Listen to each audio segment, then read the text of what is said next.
You got a couple of more minutes here, so if you haven't already, the hell's that?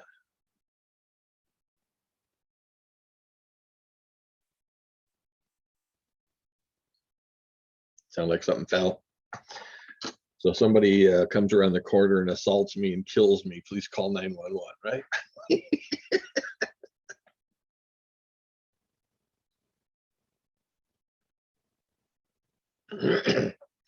Would have to be a mad person. Nobody wants to kill me, except maybe a few students from through the years. Yeah, must have been something fell down. I'll find out later. If you have not already, take this opportunity to jump over to the module and either open the 3 documents in the, you don't need to open the assignment document because the information for that is in the actual discussion. However, that way you can, as we did before, you can go along it while I'm reading it to make sure you understand and make sure I don't miss anything. It is certainly possible that I will skip a line. I'm not perfect. I decided cute was better than perfect and chose cute. But most importantly, as I said, it's best to have your notes to yourself about what I said, clarifications for yourself, things in your own words, whatever, in the actual context of the document rather than separate in a sheet of notes or something. So if you have not gone and opened those documents already, please take this time before I get started to do so. Guess I should turn off my ringer, huh?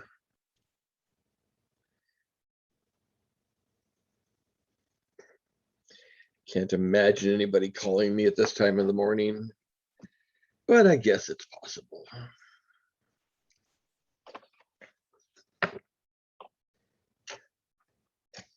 Hardly anybody calls me anyway. You know, my wife calls me maybe once a week. My son's once a month or so. So the odds of being called anyway this time of the morning are less than stellar.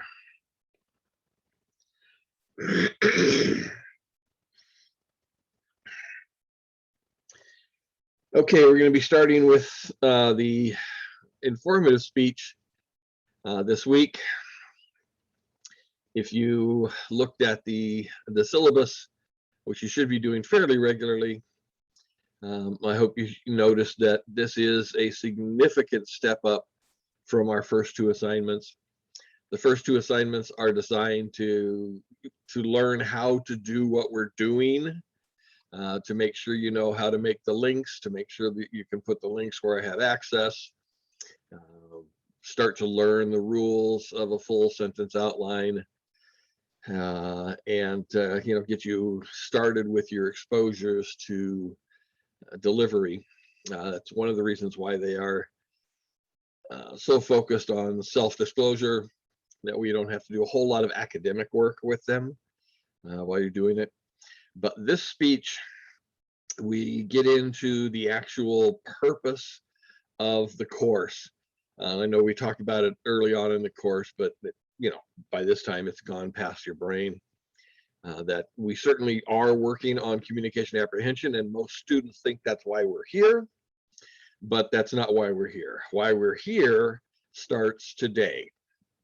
The real purpose of this class is to learn the organizational patterns, the critical thinking, how to support yourself in a presentation and visual aids as you get through there. So this is where we start the real meat of the course. And hopefully the people that weren't serious enough about it have already dropped, although I haven't dropped anybody off to do that today. For people that haven't been turning in assignments, I'll go through and drop them.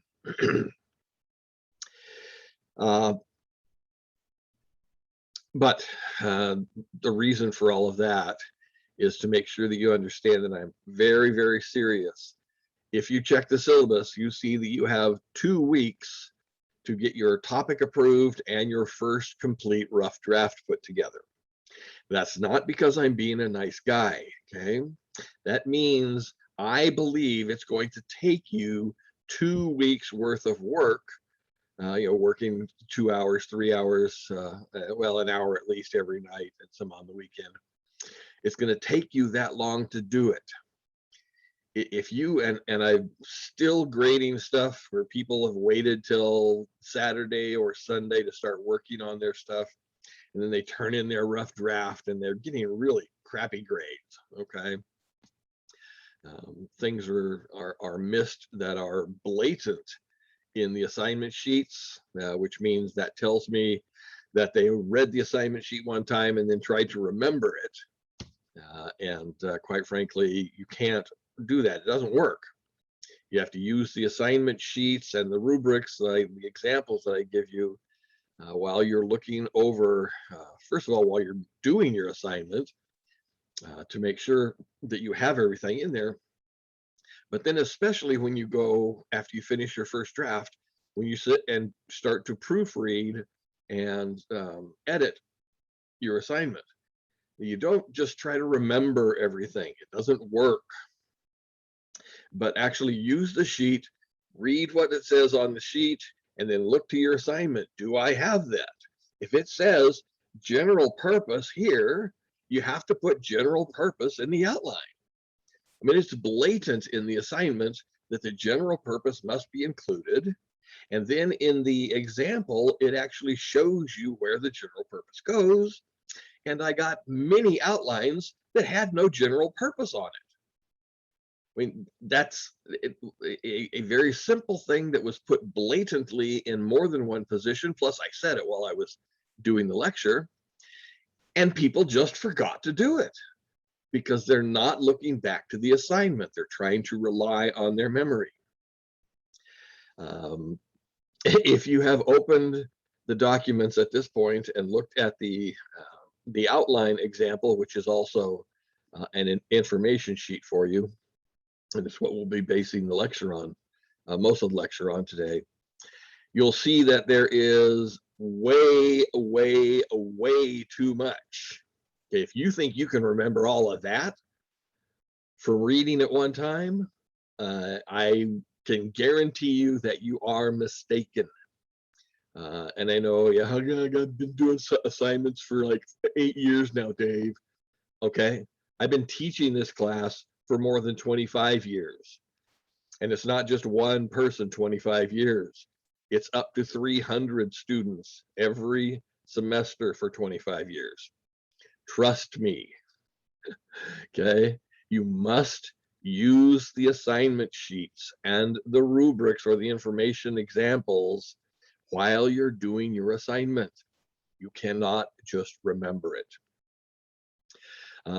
When we get to it, I'm sure that some of you will also be surprised by where the chapters that I have spoken about are involved in this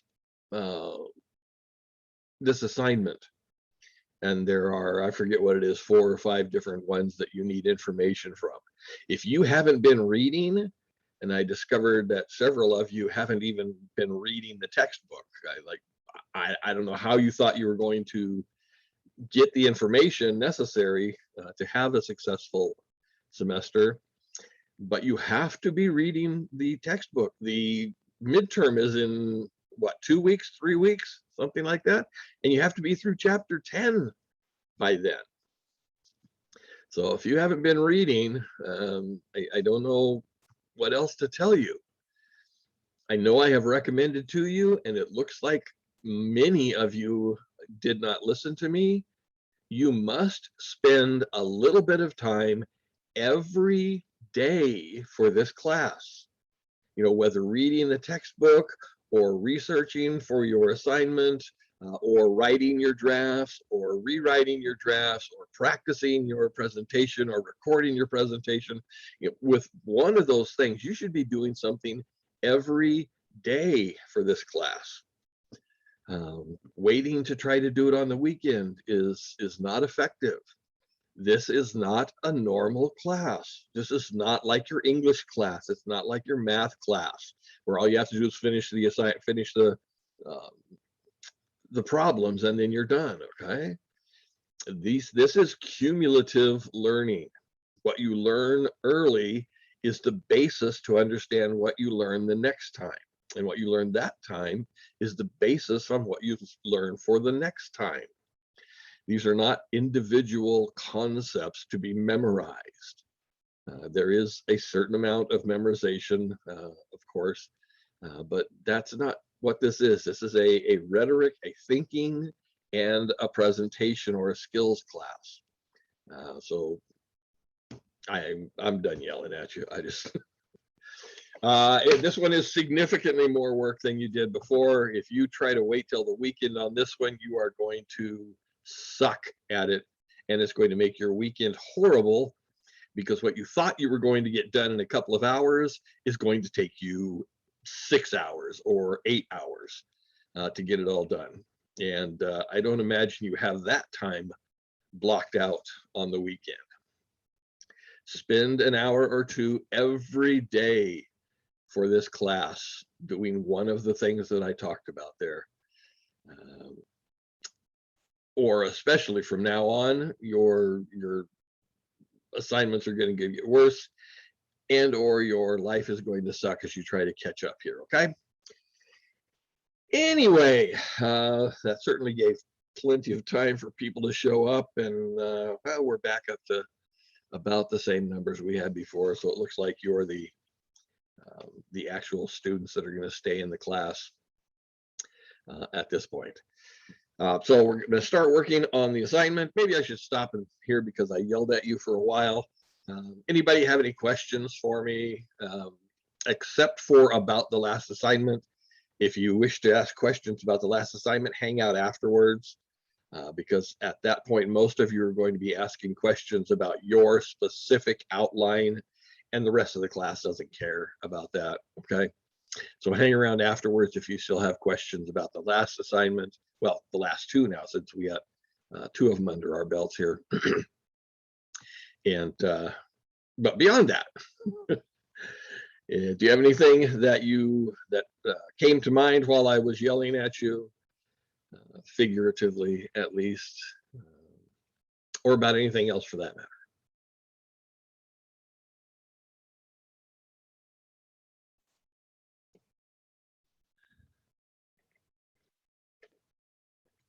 Ooh, that thing almost glows in that light. Interesting. It's much darker in the real world. Okay, we'll start with the informative info document. And that's as you have started to get used to what I call things. This is the one that will do the overview of what the assignment is. Then we'll go into the example, because the example is also an information sheet for this one, which is going to be the same as the next one. There's so much more here that I can't rely on just your notes or remembering from lectures. So there's a lot more stuff in that example, because there's a lot more stuff to include in it. Then we'll get on to topic approval, and I will finally remind you that you have an assignment for this week, even though there are no points associated with it, that there is an assignment which must be done, because that's how you get your topic approved, and your topic must be approved by me. And we'll talk about that when we get there. Okay. So the informative info sheet here. This is our informative speech. It is 5 to 6 minutes long. Now, with our grace period, That means that anywhere between 4:30 and 6:30 is perfectly fine. But while you're practicing standing up or sitting, however you're going to do your final presentation, I've got more people standing this semester than I had in past semesters.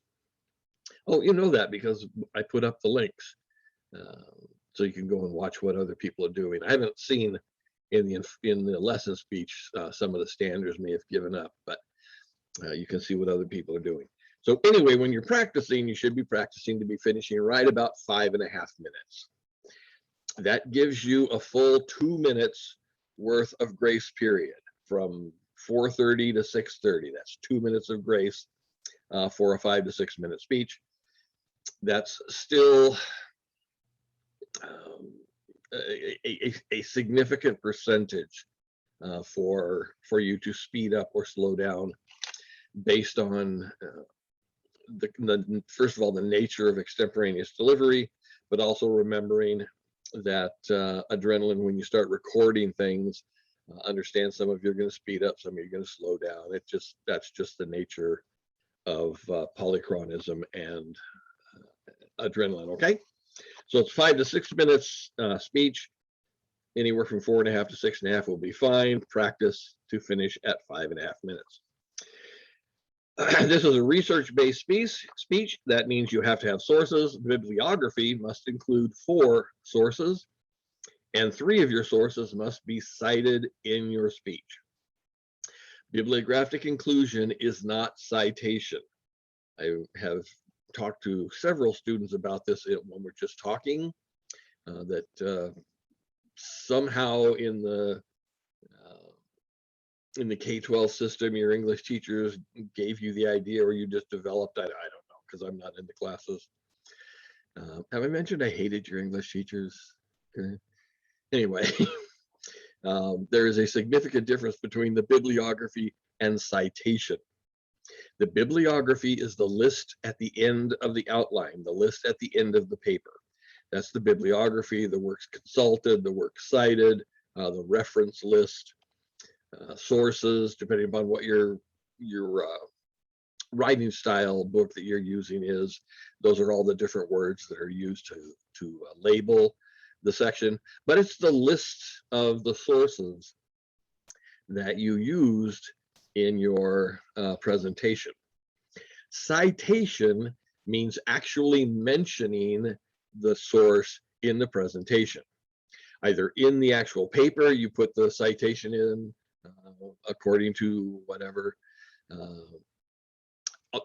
The little parenthetical notes that you put in papers, that's also not citation. That's a note identifying what the source was. Citation means you say something. According to Dr. Johnson, in a recent study, it said, while I was talking to Uncle Joe, he told me, whatever. That's citation. That identifies specifically what the source is that you're going to use. And a special note for public speaking. In public speaking, we use active citation, whereas in writing, sometimes you just use passive citation. In writing passive citation, sometimes you don't say, you don't say, according to Dr. Johnson, these are the best intraocular implants in the world. You just write, these are the best intraocular implants in the world. And at the end of it, you put that one little parenthetical note that says Dr. Johnson, whatever, okay? That's passive citation. In public speaking, we use active citation.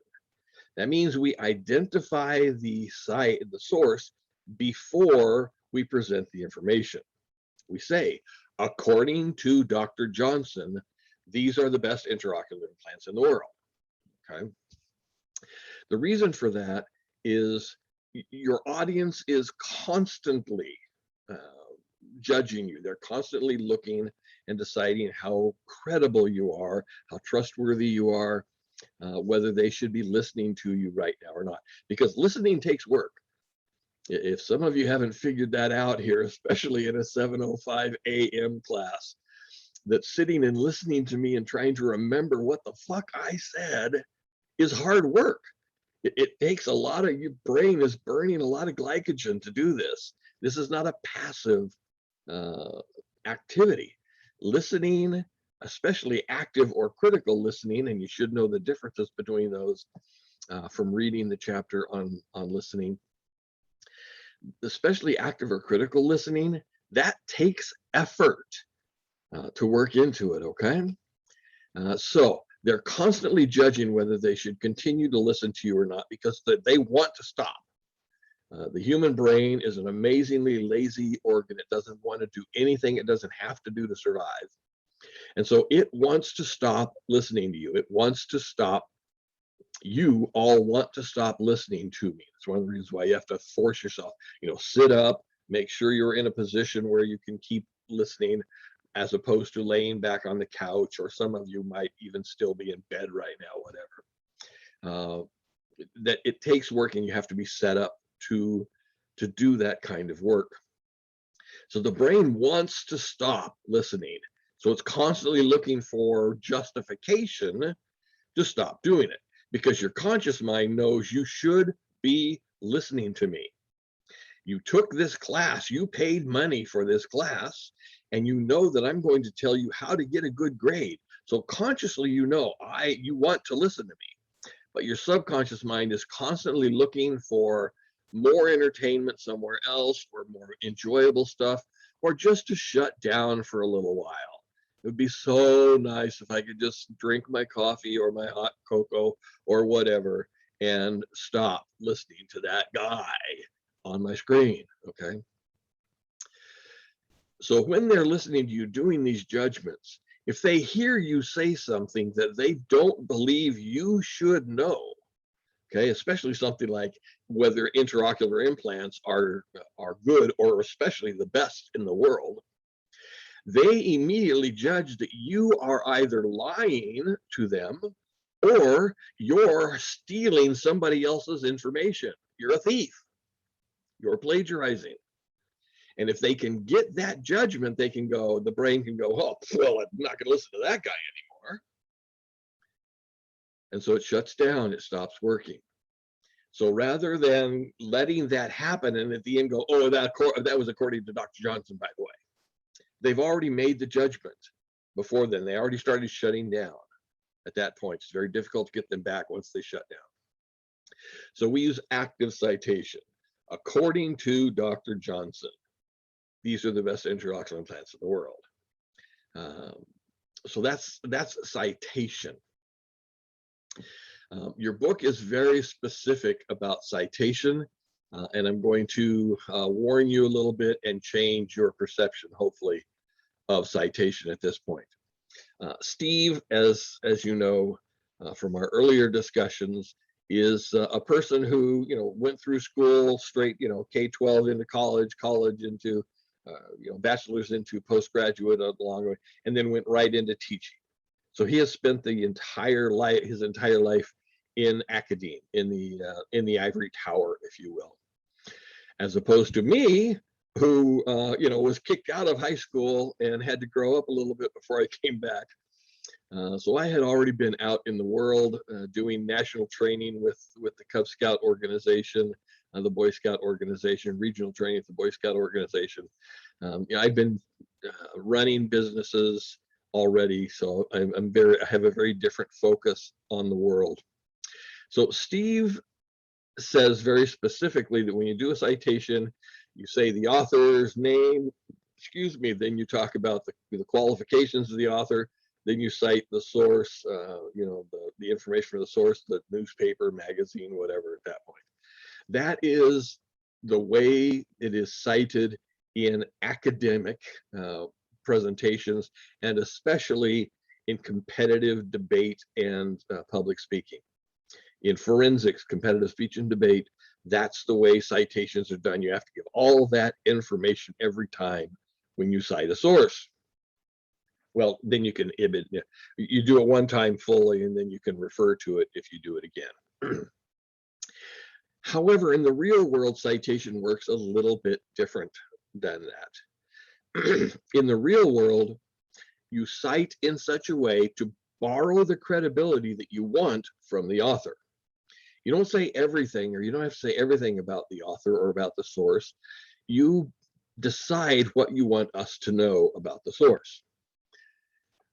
If you want us to know that this is cutting edge technology, that this is brand new information and the freshest available, then you might cite the source according to the Journal of the American Medical Association, August 2021. Okay, that lets you know this stuff just happened in the last few months. This was just discovered or presented in academia in the last few months. That's cutting edge technology. If you want us to know that it's from an amazingly credible source, if you want us to know this is truly from an expert, then you cite the qualifications of the author. So you'd say something like, according to the head of the Doheny Eye Clinic, these are the best intraocular lens in the world. Okay, that citation lets us know this is somebody who really knows about it because he works with it every day in a professional sense. If it's not that important, if you just want us to know that this is done by somebody who has an idea what's going on, then you can cite Dr. Johnson, as I did earlier on. So that's 3 different ways in my example to cite a source, because all 3 of those ways came from an article in the Journal of the American Medical Association, August 2021, by Dr. Johnson, who happens to be the head of the Doheny Eye Clinic. So you can tell me what you want me to know about the source and borrow the credibility the way that you want me to know the credibility. An additional benefit that comes from doing it like I'm telling you now in the real world is that you can make it sound like you have more sources than you actually do. In Neo-Aristotelian forensics or communication, he talks about that you use all available means of persuasion. And this is one of the ways that it fits out that way. Your audience, now I have your bibliography in front of me because this is an academic environment, but in the real world, normally they don't have your outline, do they? They don't have your bibliography. They have no idea. All they know is what you tell them. And so if you cite the same source 3 different ways, the audience believes you have 3 different sources. Now that's not unethical, because you're not lying to them and you're not giving them false information. You're just using every available means. You're using the shift in the way you cite to make sure you are building the credibility you want, deriving the credibility that you need to keep going. One of the things that that you should know from the text, we have your initial credibility. When you walk on the stage, everybody has some prejudged idea of you, or if they don't have a prejudged idea of you, they make a judgment as soon as they see you walk on stage. Okay, that's your initial credibility. And then as you speak, you derive credibility or lose credibility while you're speaking. Okay, so that your derived credibility should be higher at the end of the presentation than your initial credibility at the beginning. Because as you're speaking, you're borrowing credibility from every one of your sources in the way you use your source. You're taking some of their believability, some of their trustworthiness, and you're putting it into yourself, or you're applying it to yourself based on citation. So as you're doing your citation, be creative with it. Don't lie about it, but be creative with it. Cite your sources in such a way that you borrow the credibility that you desire from the source. Okay, so you must have at least 4 sources in your bibliography. Remember, that's 4 unique different sources. Different pages from the same book are the same source. They came from different chapters, but they're the same source. It's the book is the source, not the page. Different chapters in the same book, different, sometimes it was Uh, People who use the Bible, they think each one of those books is a different source. It's not. Okay, sure, it says this one was written by Mark, and this was written by John, and it was, Luke or whatever. They weren't written by John. They were written by other people 300 years after Matthew, Mark, and Luke lived, but they based their story on what they believe Matthew, Mark, and Luke did. They're not the authors. I have a question. Yeah. Sorry. So when we do um this new outline, does it have to be from the public, from the book, the public of public speaking, the art of public speaking, or from somewhere else? I'm not quite sure what you mean by when you Google the book, whatever. Okay, yeah, I get it. I'm not sure what the question is. Do we have to get the information from the book, or we can search online? You're going to be tested based on what is in the text that I have required that you use. Now, most of you are going to be picking up a copy of the text online, but you have to be working with Stephen Lucas's The Art of Public Speaking. That's the textbook that I required. That's the one I'm going to be testing you at, unless I specifically, as I did now, said that Steve says it this way, but here's where I, in my experience, believe happens in the real world. That's one of the values of having professors instead of just assigning you books and giving you tests, is that any professor who went straight through school, or any professor that had to work in forensics, they're all going to tell you that you have to do it all, author, qualifications of the author, name and date of the source, or whatever. And that's not how it's done in the real world. You won't hear that in the boardroom. In the boardroom, you'll hear citation the way that I just told you. So my experience lets you know that there are some things different. And when it is different, I hopefully make it very clear. Steve says this is the way I think it is in the real world. Okay. But you have to be working. Don't just Google up ideas. Get the text, read and study the text. There is a place for you to have everything in one position from one frame of reference here. If you start just Googling concepts, you're going to get 50 different ideas, because especially with communication. Example for you, in the very first week, no, it was the second week, I put a definition of human communication in there for you that you need to know, because that's where I'm going to work, my focus.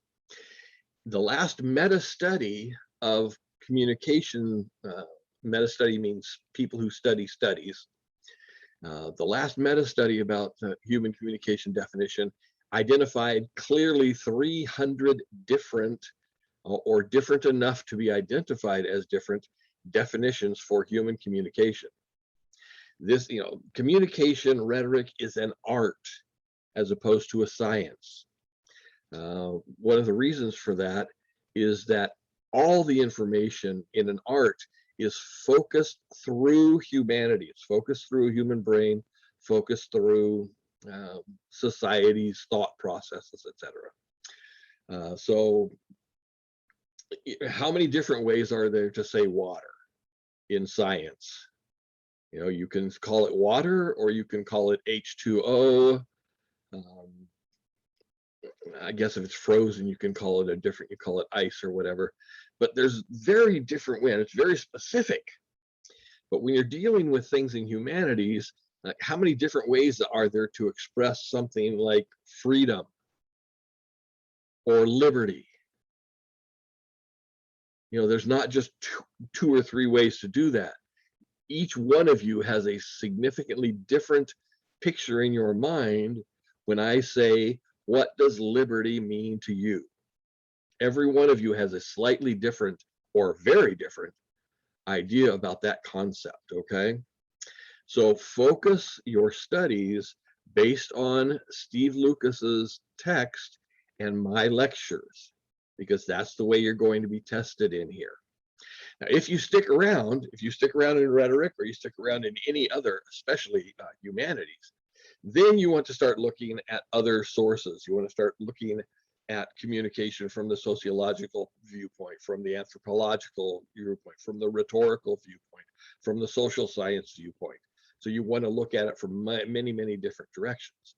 But especially when you're still working at this 100 level, you work from the textbook or the group of papers, the workbook that your instructor has given you. Okay, I know that was a long answer for a really fairly simple question once I understood what the question was. But part of my job, or part of what I view my job in teaching 100, 200 level classes, is also helping to enculturate you into the college environment.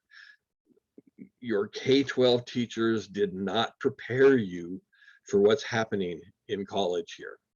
Even if you took college prep classes, they did not prepare you for what's going on here. You know, the difference between a high school teacher who is answerable to your mom and to the Board of Education for everything and are given specific requirements is very different than in college. There is a list of things that I must do to make this course transferable to your four-year institution, but I can do those things any way I want to. It's very, very different. If you start falling behind, your teacher would call your mommy and say, you know, you really have to work with Johnny here because he's just starting to fall behind. If you don't do something, if you don't make him do his homework at home, I can't do it. You know, they do that. I don't care.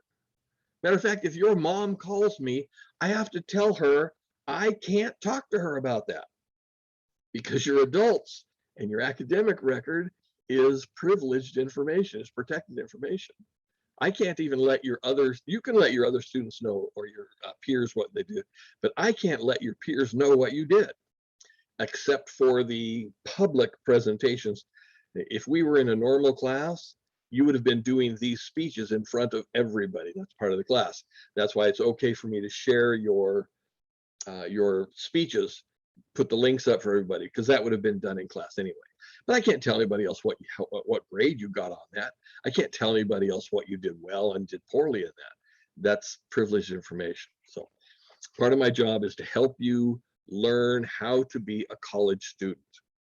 And that's one of the reasons why I sometimes veer off the central, like I am now, veer off the central topic of what we're talking about, because something is exposed either through a question or from an assignment that I have to tell you, this is different than you've done before.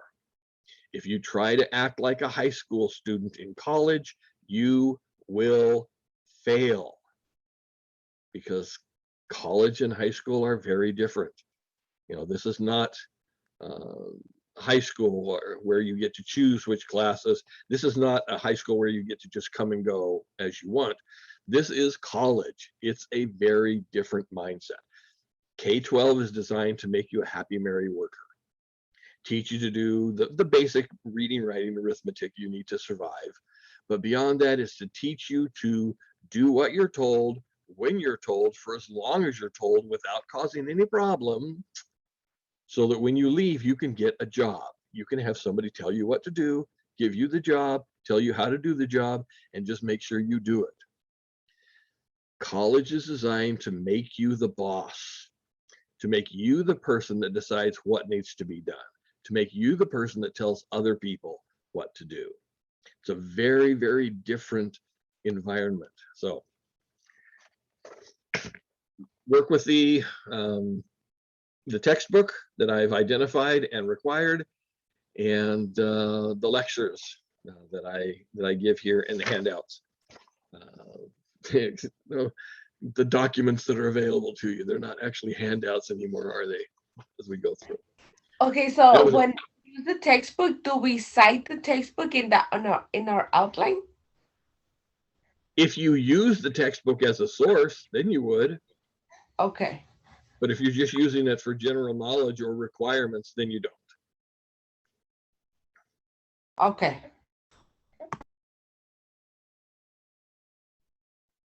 You cite the source that you get. Your sources are newspapers, magazines, scholarly journals, pamphlets, advertisements, commercials, movies, news programs, documentaries, all of those different things are different kinds of sources. Expand your idea of what a source is. At this point, you're thinking, I Google up and I get the documents on Google. You want to vary the kinds of sources that you have, because each source has a bias that you have to deal with. Brandon, is that a question? Yes, good morning. I wanted to ask, will the exams usually be a combination of multiple choice and written questions? And how's the best way to study for the exam, please? The midterm is straight out of the book, multiple choice questions. The final is a comprehensive, the midterm covers chapters 1 through 10 and is all multiple choice. The midterm is designed to encourage you to study the text. The final has both objective and subjective questions. That is, some multiple choice questions, some fill in the blanks, some short answer essays, and it will cover everything, the entire text again, plus anything that was done in lecture. Cool. Thank you. You bet. In case you haven't noticed it, this is going to be a much fuller class than we've done up to this point.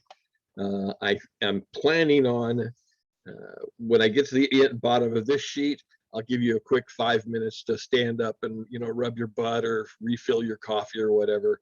And then we'll go to the next one and we'll take a little quick break after that, because we're going to fill up the 3 hours or close to it, if not completely fill up the 3 hours today. This is a much larger assignment and you're learning lots more things here as we're going through, okay? Okay, so different bibliography and your sources as you get through there. 3 of the sources must be cited. You have to say something about them. You do not include them in the outline. That we don't do citation in the outline. We use topics as the outline. But you have to say it. I have to hear you say, in a recent study, it said, according to the books, Snakes of the World, these are. So that's where I'm listening for a citation during it. Okay, the next little section here. Please inform the audience about some object, process, concept, or event. Select topics that are useful and interesting. Now, you have to have your topics approved because of the nature of being a beginning speaker here. And when we get to the topic approval, I'll explain why at that point. So it's not as difficult because I will be helping you make sure that you have an appropriate topic for an informative speech there. But the second one, select topics that are useful or interesting. You want those to be useful and interesting to your audience. If they're not interested or it's not useful information for them, they're not going to listen to you, right? But you also want to make it something interesting and useful for yourself. In most of your assignments, especially in the rest of college, especially in the 100, 200 level classes, you're going to be assigned very specific ideas, because in those other classes, you're being tested on content. They're testing to see if you remember what the difference is between a strike slip and a subduction earthquake or a fault line, okay? They want to know you know that. That's what they're testing. In here, I'm testing whether you understand how to do a speech effectively. And while you're doing that speech, you have to have something to talk about. And so you have to talk about snakes or birds or a band or locomotives. You have to talk about something because you're going to be talking for 5 minutes. But I'm not testing you on how much you know about birds. This is not a bird class. I'm not testing you on how much you know about Nike tennis shoes. This is not a Nike tennis shoe class. Okay, this is a public speaking rhetoric class. So I'm testing the things that we're going to talk about in the especially in the outline example. That's what I'm looking for, but you have to have something to talk about in the topic. So on this one, find something that's going to be interesting for you to read about. Well, one of the differences between why studying sucks so badly now and how it's going to get better as you move on in your college career here is that right now we're forcing you in most classes to study things you don't give a shit about right now. You know, you took oceanography because that happened to fit your time schedule and you needed a hard science, right? Not natural science. As you move into your upper division, your third year, fourth year, fifth year in there, you're going to be into your major then. And if you chose a major because you thought you were going to make a lot of money, you made a mistake. Choose a major that you are interested in, something that you want to know about, something that you want to do. At that point, you're not reading a bunch of stuff. What you're doing is reading things that are enjoyable to read. You want to know about architecture, and so you're reading about architecture, as opposed to being assigned to do a paper about the history of jazz. Okay, so select topics that are useful and interesting. One of the things that I also want to make sure you understand here is that since we make our first judgments about people based on visual cues alone, you know, first thing we decide, we look at somebody and we decide who they are. You can learn to change that, absolutely, and I hope you've seen that happen in your life, that you thought somebody was one way, and as you got to know them, you found out they were a different kind of person than you thought. We make those initial judgments immediately. So one of the things that you should be getting from, especially your humanities courses here, is that although you identify at this point that you are different from every other human being in the world, your grandma told you you were special your entire life, right? That you start to realize that you have much more in common with other human beings than you have differences. I'd like to use myself as the example. You know, most of you are either Hispanic or Asian descent from around Monterey Park, East LA area, okay? So you know what you look like. I am an old fat white guy from the east end of the San Gabriel Valley, okay? We have more in common than we have differences between us. And you have to start recognizing the similarities and the links, because at this point you think everything has to be focused towards that person, because that's what you've had to do up to this time. Here you're starting to learn that you don't focus on that person, you focus on their demographics. You focus on their group organization or membership. You focus on their age group. You focus on an ethnicity as a group to look to trends, because you can't make something specific for everybody that you want to talk to. You have to work in conglomerates. So start to identify the things we have in common rather than the things that we have different between us, okay? So you have much more in common with the rest of your peers than you think you do. If it's something that is interesting to you, it will probably be interesting to the majority of your peers, the majority of people in your class, because they're about the same age as you. They're from the same areas as you, except for a couple of big divisions. They have basically the same experiences growing up you had. So they're going to be interested in some of the same kinds of things you are. So don't worry about so much audience analysis at this point. Work on something that's interesting to you, that you want to learn about. You're going to have to find 4 good sources, and you're going to have to read those sources well enough to decide how to use them and then be able to remember them while you do your speech. Okay, so make it something that's fun. My God, I'm going way too slow here. All right, submit a complete preparation outline. We're going to be very, very specific about how much bigger and complex this outline is. And deliver speech extemporaneously from brief speaking notes, a brief speaking outline on no more than 2 4x6 note cards. You can actually have 4 sides of notes for this presentation. You know, up to this point, you've only had 1 side of 1 card. You can have 4 sides of notes. That's 2 cards with notes on both sides, or 4 cards with notes on 1 side. The professional recommendation is that you only put notes on 1 side of your cards. Because if you have writing on the back of your cards, your audience can see that writing. If they can see those words, they're going to be distracted by them. They're going to try to read them, okay? So we still want to put, in professionally, we want to put notes on only 1 side.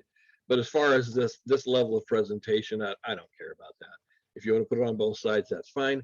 However, I recommend that you number or note the order they come in, because they might get switched. You might forget where you were, and you're flipping them back and forth, trying to figure out where you were, trying to read your sentence fragments on there. It's much easier to look in the corner and go, this is 1, okay, I need 2. Oh, there's 2, cool. So it makes it easier for you. Also, if you haven't been using note cards to this point, you're going to have to use note cards. I caught a couple of you reading your outline from the screen in front of you because you thought that was really cool and Dave wouldn't notice. I didn't grade you down horribly for that, but I did note it for you in there. You're going to have to start learning how to use notes in most of your presentation. Yes. Do we have to use? Do we have to show the cards on the screen when we? Like You don't need to show them, but I will know what you're doing by watching your eyes and your hands. Okay. Yeah, I can. You don't have to turn in or do anything with the note cards because I can tell what's happening by what I'm seeing in front of me. If you're going like this the whole time, I know you have full sentences because you're trying to read them, right? If you're doing this the whole time, I know that you're not looking at note cards, you're reading something off of your screen, right? That's very visible. So understand that I'm making those judgments, but you don't have to show them to me. This is 4 times as many notes. It's not because this speech is 4 times longer. It is longer, but it's not 4 times longer. The reasons for so many more notes are that, first of all, this is a research-based presentation. The first 2 speeches were one thing about your personality and a memorable experience from your life. You don't need a lot of notes to remember that stuff, right? This is a research-based presentation. You're going to need more notes to remember what you're talking about here. In addition, you have sources that you have to cite. So you're going to want to put some information in your note cards about the source, because trying to remember the author's name is not as easy unless you've done a lot of study with that person. If it's important about the date, you certainly have to write the date down, because trying to memorize that when it happened is difficult. Excuse me. So you're going to need more notes because of the content. You're going to need more notes because of the sources. And you might also have some direct quotation. If you haven't been exposed to this, direct quotation is word for word what the author said, as opposed to paraphrasing what the author said, processing the information in your own mind and then saying it in your own words. The vast majority of stuff that you're going to be doing here or should be doing here should be paraphrasing. I want to know what you understand. I want to know that it gets internalized. And as you move into your upper division courses, that's what we're looking for. In 100, 200, especially in some of the other courses, they're testing whether you remember what you read, because you're still learning the content of the field. Once you get to your 3rd year, 4th year, 5th year, then you have to start applying what you know to the real world or to real projects. And so it's not so important that you memorized it. It's more important is, can you apply it? Do you understand how it works so you can actually build a bridge? Do you understand enough about how it works that you can identify a difference in behavior? So we're going to get farther and farther away from that. Since you're doing public speaking here, it's very difficult to remember direct words. Memorization is a very difficult skill. It's a very hard thing to do. And if you don't just think back through when you had to memorize something for school or for church, you had a paragraph. How long did it take you to get that paragraph memorized? Memorization is very tough. And especially when you have adrenaline pumping through your cortex, you're going to remember, or you're not going to remember that stuff. So you want to be familiar enough with it that you can paraphrase it going through as we get into it. So if you decide you want us to know the exact words, if you think the exact words of the author are important for us to know, then you might want to put those on your note card. Go ahead and write the quotation on your note card, and it's okay for you to read that part from us because your entire audience knows that memorization sucks. So that you can read that to us, and when you get finished with it, get back out of your card. You can't have a lot of direct quotation in there. You only have 4 sides of card, or 4 sides of notes. So you can't have a lot of quotation. But if you think the direct quotation is important, put it in there for us, okay. The vast majority of it should still be keywords and sentence fragments, so you're not tricked into reading them by your subconscious mind. So 4 cards, actually 4 sides of notes, 2 with 2 sides, or 4 with 1 side. Now here's a big shift for this one as well. You're required to use at least 1 visual aid during the body of your speech. It's my recommendation that you use at least 1 during each main point of your speech, or your body section, okay? There's a whole chapter on visual aids. You're going to be tested on that entire chapter just based on what I see you made and how you use it, how you built it, and how you use it. I'm going to be testing an entire chapter from that, okay? So you have to use. The use of at least 1 visual aid is a basic requirement of this assignment. One of the differences between high school and college is you must satisfy the minimum requirements in order to pass. In high school, your teacher started with, if you did everything, you were at an A. If you missed part of it, you were at a B. If you miss another part, you're at a C, okay? In college, if you just do exactly what the teacher says, if you satisfy the minimum requirements, you should get a C, because C means average. And that means you're doing you're mainly like most other students. Most other students are average, just like you, and most of them are satisfying the minimum requirements. Because if you don't satisfy the minimum requirements, you fail, or you get a less than passing grade. So the minimum requirement, one of the minimum requirements here is that you must use at least 1 visual aid during the body of your speech.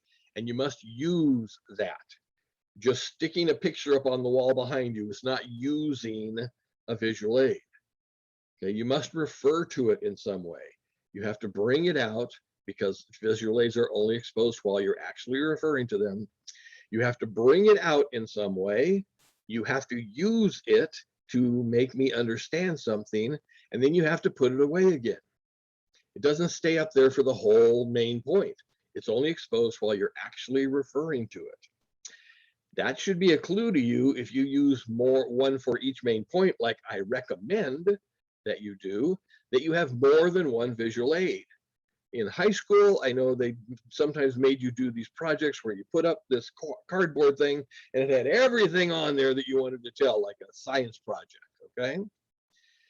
In public speaking, you only expose what you want to be seen at this time, and then you put it back away. If it's something that is growing or developing, you keep putting it away and bringing it back out and adding the next point. Then you put it away and you bring it out and add the next point. So you must use it. You must refer to it in some way. You don't just stick it up there and do it. And you have to use it during the body of your speech. There is a very rare opportunity, or there's some very rare opportunities to utilize a visual aid during the introduction. It can be done, not recommended, but it can be done. There is absolutely no reason in the world to be doing a visual aid in the conclusion. We haven't talked about conclusions yet. Hopefully you read something about the conclusions. There is no reason in the world for a visual aid to be used in the conclusion. You want to use the visual aids during the body, and it's a requirement of this speech. One of the reasons why I'm spending some time, extra time on this, is because I see every year 1 or 2 students forget that they have visual aids. They didn't forget to make them. If you forget to make them, you've already failed the speech, right? Because you didn't use one during the body of speech. But they forget they made them because they didn't practice with them. So they're sitting there doing blah, blah, blah, blah, blah, blah, and they get to the end and they get into their conclusion, or they get all the way to the end of the speech and they look down and go, oh crap, I didn't show you I got my thing right here. Don't forget, this is my thing. I got my thing. It's too late. The requirement said it had to be used during the body. Showing it to me in the conclusion or at the end does not satisfy the requirement. Okay, so practice with the visual aid. Once you get your first draft done and you start standing up and practicing, you have to have your visual aid put together at that point, either physically or what you're going to do screen-wise or whatever, to make sure that you have the visual aid available to practice with. So you remember, you might even want to put a little note in your note card here, show visual aid 1, show visual aid 2 at this point, so you remember them. Because if you forget it till the end, it doesn't matter that you made it. You have to use it during the body of the speech. What's a visual aid? Maybe real quickly. Videos are not visual aids. Recordings of music are not visual aids. Visual aids are things that can be manipulated and seen. The reason videos are not usually used as visual aids is because you stop talking while you're showing a video. This is a test of you doing a speech, not a test about how much you can show me content about the life of the Beatles, okay? And if you show a video, normally you stop talking while that video is playing. You are not doing 5 to 6 minutes worth of speaking time because you stopped talking for 30 seconds while you did that video, okay? If you're gonna do video, it has to be something that's very quick, very short, that is easily understood. It should be simple. You don't want it to be very complex. If it's very complex, I have to work in the audience trying to figure out what all is there. You want them to be simple and plain as you're going through. Posters, pictures, the actual object. If you're doing a speech about hockey, you can bring the skate, bring the puck, so you have the actual thing that you're showing. If the thing that you're trying to show us is either unavailable or unmanageable, if you're doing a speech about comparing and contrasting the Indian and the African elephant, you're not going to have 2 elephants in your room, right? So you'll have models of them. You'll have either pictures of them or models of them. Also, visual aids, this is not an art class, okay? It's not a professional presentation class. I'm not going to give you extra points because your visual aid was pretty, okay? I'm going to grade you on your visual aid based on, does it do what it's supposed to do? It doesn't even really have to be a very good visual example of what you're doing because you're going to explain it to me, remember? You're going to bring it out and you say, here's where the Germans were, here's where the British were, here's where the Australians were, and they all came together right here. So even if none of that stuff looks like it, you're going to tell me what it is so that I can see it in my mind's eye. So don't worry about spending a lot of time making it pretty. Just make sure that it satisfies the requirements, that it helps you explain something, that you can use it as a visual aid to help you in your presentation and to help me as the audience member understand it. So you have to use it during the body of the speech, at least one. My recommendation is more than one. Some restrictions about visual aids. Some of the restrictions are done because of being on campus, like no alcohol, no drugs, no weapons. That stuff is basically designed because of you're on a college campus. And if you haul, illegal drugs or a weapon onto campus, somebody's going to arrest you. But you want to be careful with that kind of stuff anyway, where in the environment you're going to keep it in mind. Are you doing something that your audience is going to be so shocked by that they're going to stop listening to you? If you take a firearm into an environment where almost nobody has a gun, they're going to be freaked out by that gun. You need to show them a picture of a gun. Don't bring the actual gun in there. Same kind of things with drugs and alcohol. Do audience analysis as far as that's concerned. But also no live animals for your visual aid. Live animals are very distracting. If they're hard to put away, even if you put them in their cage, they're still there, right? And no live people. Don't use people for your visual aid. Don't use yourself as the visual aid. You're not a visual aid. You're the speaker. And if you're the visual aid, you can't be put away, can you? You have to show the entire time because that you're on screen. Okay, so those are some restrictions. But beyond that, pictures, posters, graphs, timelines, whatever. Just make sure that it satisfies the requirements of the construction and use of visual aids as delineated in, I think it's chapter 11, but it's a chapter on visual aids. That makes sense. That's something you might not have ever been required to do before visual aids. Okay. Next one here. Substructure is required in all main points. Is that somebody trying to ask a question, or did we just get? Yeah, I'm trying. Yes. So how many visual do we have to have? You have to have at least one, but I recommend you have one for each main point. Okay.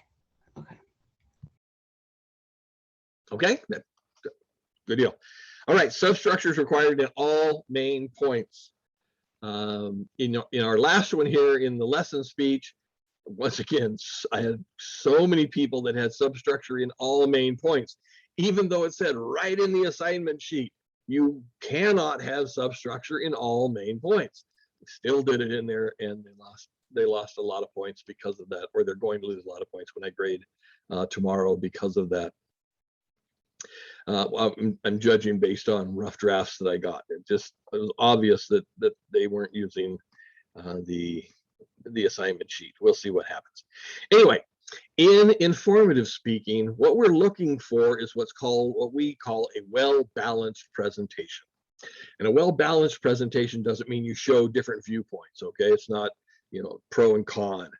A well-balanced presentation means you spend about the same amount of time on each main point. If you have one long main point and two short main points, that doesn't feel satisfactory to us as an audience.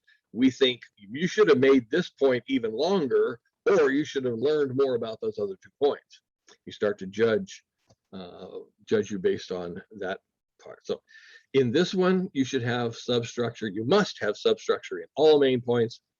It's a good idea to make similar substructure in each main point.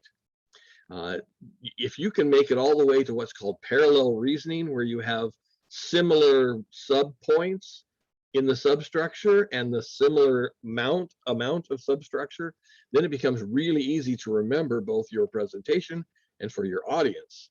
If you talk about the life cycle, the breeding habits, and distribution of one type of whale, and then you get to the next type of whale and you do the same 3 subpoints about that type of whale, that's very easy. That's called parallel reasoning. But the main thing is that you spend about the same amount of time on each main point, and that means that you should have, since topic sentences are a measure of time, you should have a similar amount of substructure for each main point, because you should be spending about the same amount of time on each main point. So you have to have at least an A and a B on every Roman numeral. And I highly recommend that you have similar amounts of substructure in every Roman numeral. And if you can get to the point where you're doing parallel reasoning, everything gets easier for both you and your audience. So substructure is required in all main points on this one. Typed outline must be turned in. You know that you're going to upload a document. I removed the opportunity even for using a text window because almost everybody that used the text window in the last assignment did it incorrectly. They used it to put in, I see, I'll get to you in a second. Okay? They used it to put in a link rather than actually typing out the outline.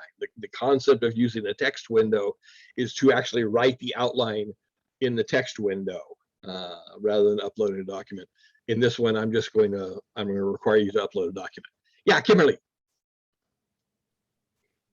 So I was kind of confused with substructure. Substructure would be the A and B's, right, under the Roman Correct. numerals. Correct. And if we're not supposed to have substructure in a point, it would just be the Roman numeral with the topic sentence. The requirement here is you must have substructure in all main points. Substructure is required in every main point for this assignment. Yeah, I was just trying to make sure if whenever there's one that requires no substructure, would it just be the Roman numeral? You cannot have one with no substructure. Substructure is required in every main point. Yeah. It was just because of the last assignment where I was confused with, but this one we do require substructure for everything, but the last one we didn't. So it would just have been the Roman numeral. Right. In the last one, if you had substructure in all main points, there was too much in the outline. It was a 3 to 4 minute speech, and if you put substructure in every one of them, it would be a 5 to 6 minute speech. So I had to put that restriction on there so you can decide where you spend how much time. In this one, because it is an informative speech, you have to spend about the same amount of time in each main point. Okay, thank you. You bet. Brandon? Sorry, so expanding on that, that would mean that our introductions and conclusions would have to be a lot more thorough, right? So we should probably refer to the book to get more info on how to do it properly. Oh my God, you should be reading that anyway, but I'm going to give you very specific requirements for introductions and conclusions when we get to the outline example. Okay, thanks. Yeah, you have to read. Don't just rely on the lecture. You know, once again, this is not high school. I know that in high school, all you had to do is sit back and listen very carefully to the teacher and watch what he or she wrote on the board, and then pay real careful attention to what they underlined or put stars in front of. Okay? You can't do that in college. You're going to be tested on stuff I never talk about. You can't rely on just my lectures, because I'm going to assume you read and understood the textbook. If you can't understand the text, well, if you're not reading it, start reading. If you can't understand it, then you need to go back and do some more remedial work before you get here. And don't freak out if that's what happens. I know that I've said this, but I want to make sure you understand. You know, once I said I was kicked out of high school. They expelled me from high school, and I was in my early 30s before I finally came back to school and started learning how to be a professor. Okay, well, I didn't come to be a professor, but I decided to do that once I was here. Okay, I lost my train of thought there.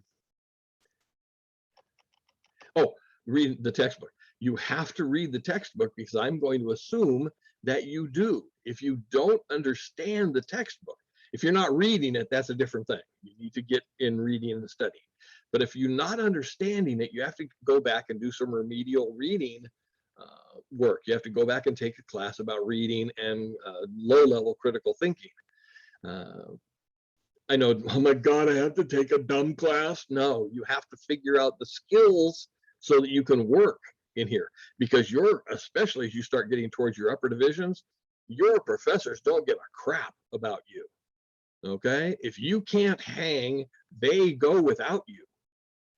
So you have to be able to read the text, to understand the text, to be able to read, understand, and analyze the studies that you're going to have to do. So if you're having trouble with the reading level of this textbook, then you need to go back and do some other work. If you're not reading, get to reading. But not only should you read the chapters on beginning and ending a speech, but you should also pay very close attention when we're in the outline lecture part of the lecture here, so that I'm going to tell you exactly what you need to put in it. Okay. Anybody else? In case you didn't know, my clock is over there. I have a Nixie clock up on there, and I look there to see how long we're doing. Especially being polychronic, I have no idea how long I've been talking unless I can look at a clock and go, oh shit, it's 20 after 8 already. I got a hell of a lot. I'm not even finished with the first page yet. Once again, anybody else? Okay, remember APA or MLA formatted references are required. I think everybody here is using MLA or should be using MLA. I still got a lot of people that were just sticking the URL in there thinking that was MLA. You cannot do this intuitively. You have to look it up in MLA and go, how do I cite, or how do I record a bibliographic entry for a newspaper? Because how to do a newspaper and how to do a magazine is different. How to do a scholarly journal is different. How to do a lecture note, how to do lecture notes is different. How to do a document that was presented at a convention is different. You have to use the style books. You have to use the guidelines. You can't just make this stuff up. It doesn't work. Most of those requirements are so arcane and arbitrary that we don't even want you to try to memorize them. There's so many rules and so many of those things. You keep the style book nearby. I know that most of you aren't even buying style books at this point, but eventually, when you get into your major, Uncle Dave's going to recommend to you right now that you go ahead and buy a style book. Don't keep trying to look it up. Buy the frickin' style book and have it right there with you, so you can put, sticky notes into it and write notes in the margins, and you can look it up real quickly. Well, how the hell did I do the newspaper? Oh yeah, there it is, boom. Rather than trying to find it online again. I know that's a very different mindset than you were raised with, you were taught in your K-12 system. Academe is in the middle of a shift right now because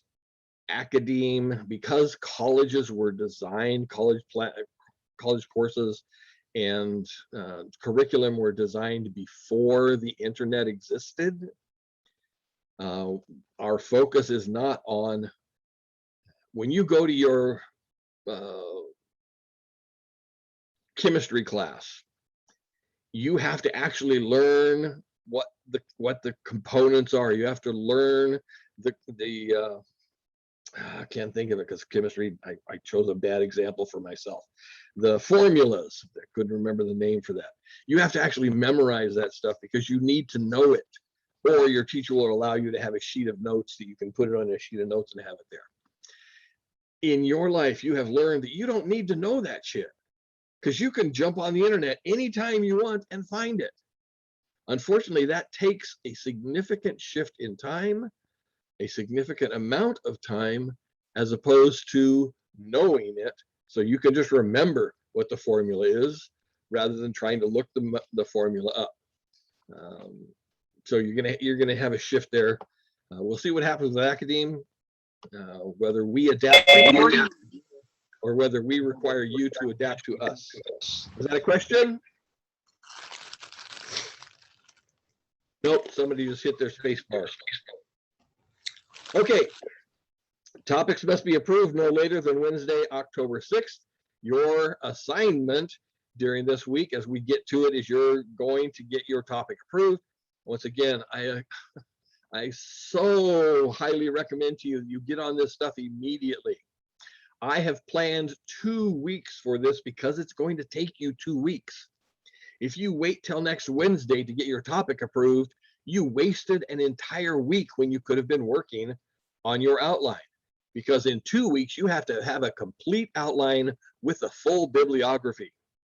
And if you try to do that in a week or less, you are going to suck at it. So once we get to the assignments, make sure you get it to it as quickly as possible.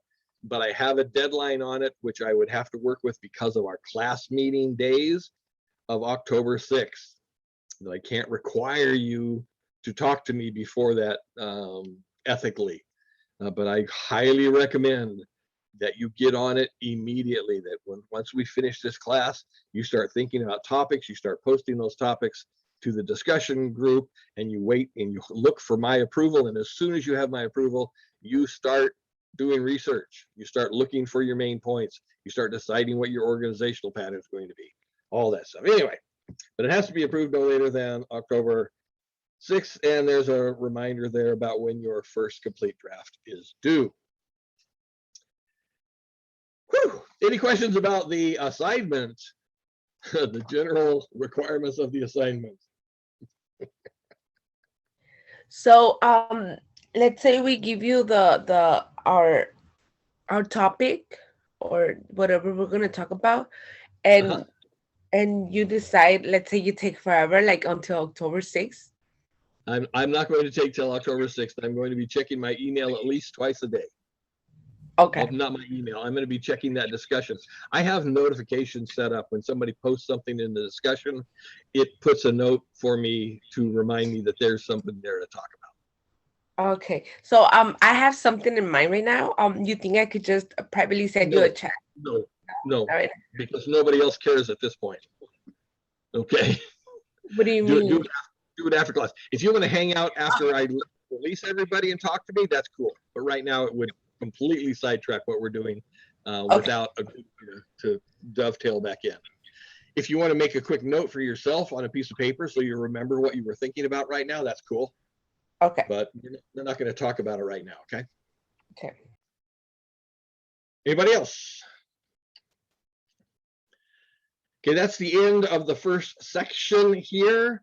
You all are stuck here with me because you're in a synchronous class. I'm fairly sure that at this point, the people in my asynchronous class will stop the video and go take a quick break because I've been talking for an hour, almost an hour and a half now, an hour and 20 minutes. And many times that's beyond what most people are used to, especially with what's been happening with COVID here. So we're going to take a quick break here. Nothing, 5-7 minutes. I'm gonna run and go to the bathroom or whatever. I have enough drink here still that I don't need some more. But refill your coffee, get some blood back in your butt, and be back here in about 7 minutes. Okay.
I'm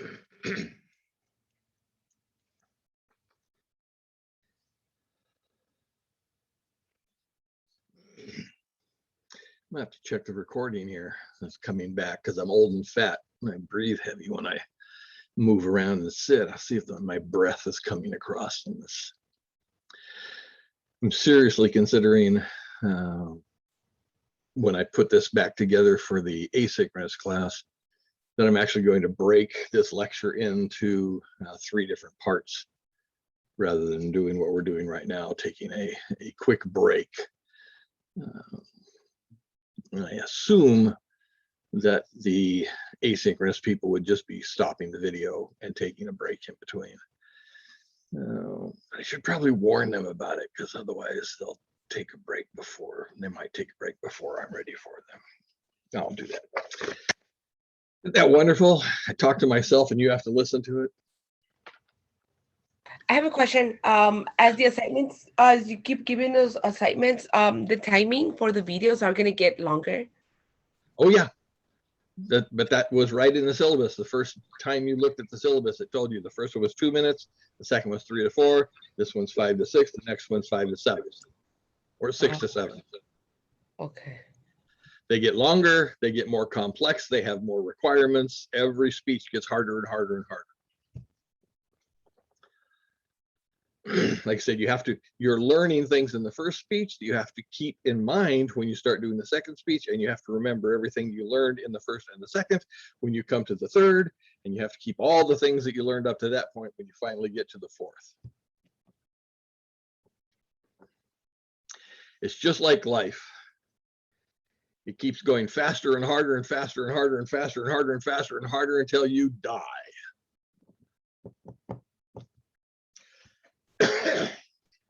That, by the way, is the way old school video games used to run. When they first started, when my kids started having video games, I'm of course older than video games, but when they first started video games coming out, I started off with a Commodore 64. Anyway, for them, there was no such thing as winning a game. You know, most of the games you play now, there's a way to win or to, you know, compare scores and things like that. You can finish the last level. You can beat the big boss, whatever. Back in my day when it first started, there was no such thing as winning. It just kept getting harder and faster and harder and faster until finally you died and started over again. That's we get through there. So that's life. Okay, everybody should be back by now. We have actually gone 8 minutes instead of 7, but that's cool. I think I can hopefully try to make some of that up. I'm not going to, I hope I'm not going to get too far off into stuff that I did in the first one. There was a lot of how to be a college student in the last one. And I hope not to do too much of that during the second section here. Anyway, you should have the outline rubric, the outline example in front of you here, either in printed form or in a second window so that you can take notes around it. Although there's lots of stuff in here, you may or may not need a whole lot of notes as we're getting through. But as we get through this sheet that you should have up now and I'm going to be working with serves as both additional information and lecture notes, as well as your example outline. When you go writing your first draft, you should have this outline available for you. If it says name and title, put a name and a title. If it says general purpose, to inform, you write general purpose, to inform. Okay. If it says something on here, you put it in your outline. Especially for this one, one of the biggest requirements is going to be, do you include all of the necessary rhetorical tools to control the thought process of your audience? I hope that didn't scare you too much there. That's one of the things that you're learning here. You're learning to actually control the thought process of your audience. It's one of the reasons why we old fat white guys are still in control in the world, although we're starting to lose it because we taught the Russians how to do this. We've taught the Chinese. The Chinese have learned really well how to do this. But up to this point in time, you know, middle-aged white guys, old white guys controlled most of the world because we understood this concept of linear logic. If you use linear logic effectively, you control the thought process. You control the actual minds of your audience. And one of the reasons why we controlled the world with it is because if I control what we talk about, if I decide what we talk about, how we talk about it, how long we talk about it, how we measure we're done talking about it, if I control those aspects of the conversation, we do everything I want. We work on my problems. We solve my issues. I get the better deal because I've controlled the thought process all the way through it. The world's changing. We've been teaching the world how to do it through mostly our television programs and our movies. Movies follow especially movies, most of them follow a very specific formula. There's even software written for writing scripts for movies because they follow a very clear formula or group of formulas. It's a lot like the papers that you've been writing, right? You have an introduction, body, conclusion, or introduction, body, conclusion. I forget I'm not facing the other way in front of a classroom. The introduction and the conclusion are simply concerned with mind control. They're concerned with taking control of the audience's thought process and with relinquishing control of the audience's thought process. What that means is you don't have control of the audience's thought process until you finish the introduction. What that breaks down to is anything you want the audience to remember, anything that's important for the topic, it has to go in the body. Because until you finish the introduction, you haven't got their thought process controlled or haven't got control of their thought process yet. And then when you get to the end of the body, you're doing the tools necessary to relinquish control of their thought process. So anything you want the audience to know, to remember, has to happen during the body. Some of the things that I'm going to be going over here, especially when I talk about the introduction and the conclusion, I'll be talking about the way we do those or the things we restrict because of that idea, that the beginning is just garnering control of their thought process, telling them what to think about, how to think about it, and the end is telling them to record everything, put it all away, and now you can go think for yourself. But in between there, you have absolute control of what they're going to think. You may lose some here and there, but we also have tools in here to suck them back in if we do lose them, okay? So if that scares you, if that's something that, because I know, especially in your K-12, you were taught not to manipulate other people, right? Don't make people do things, let them bloom as individuals, right? Do you think Bill Gates cares if his employees bloom as individuals or not?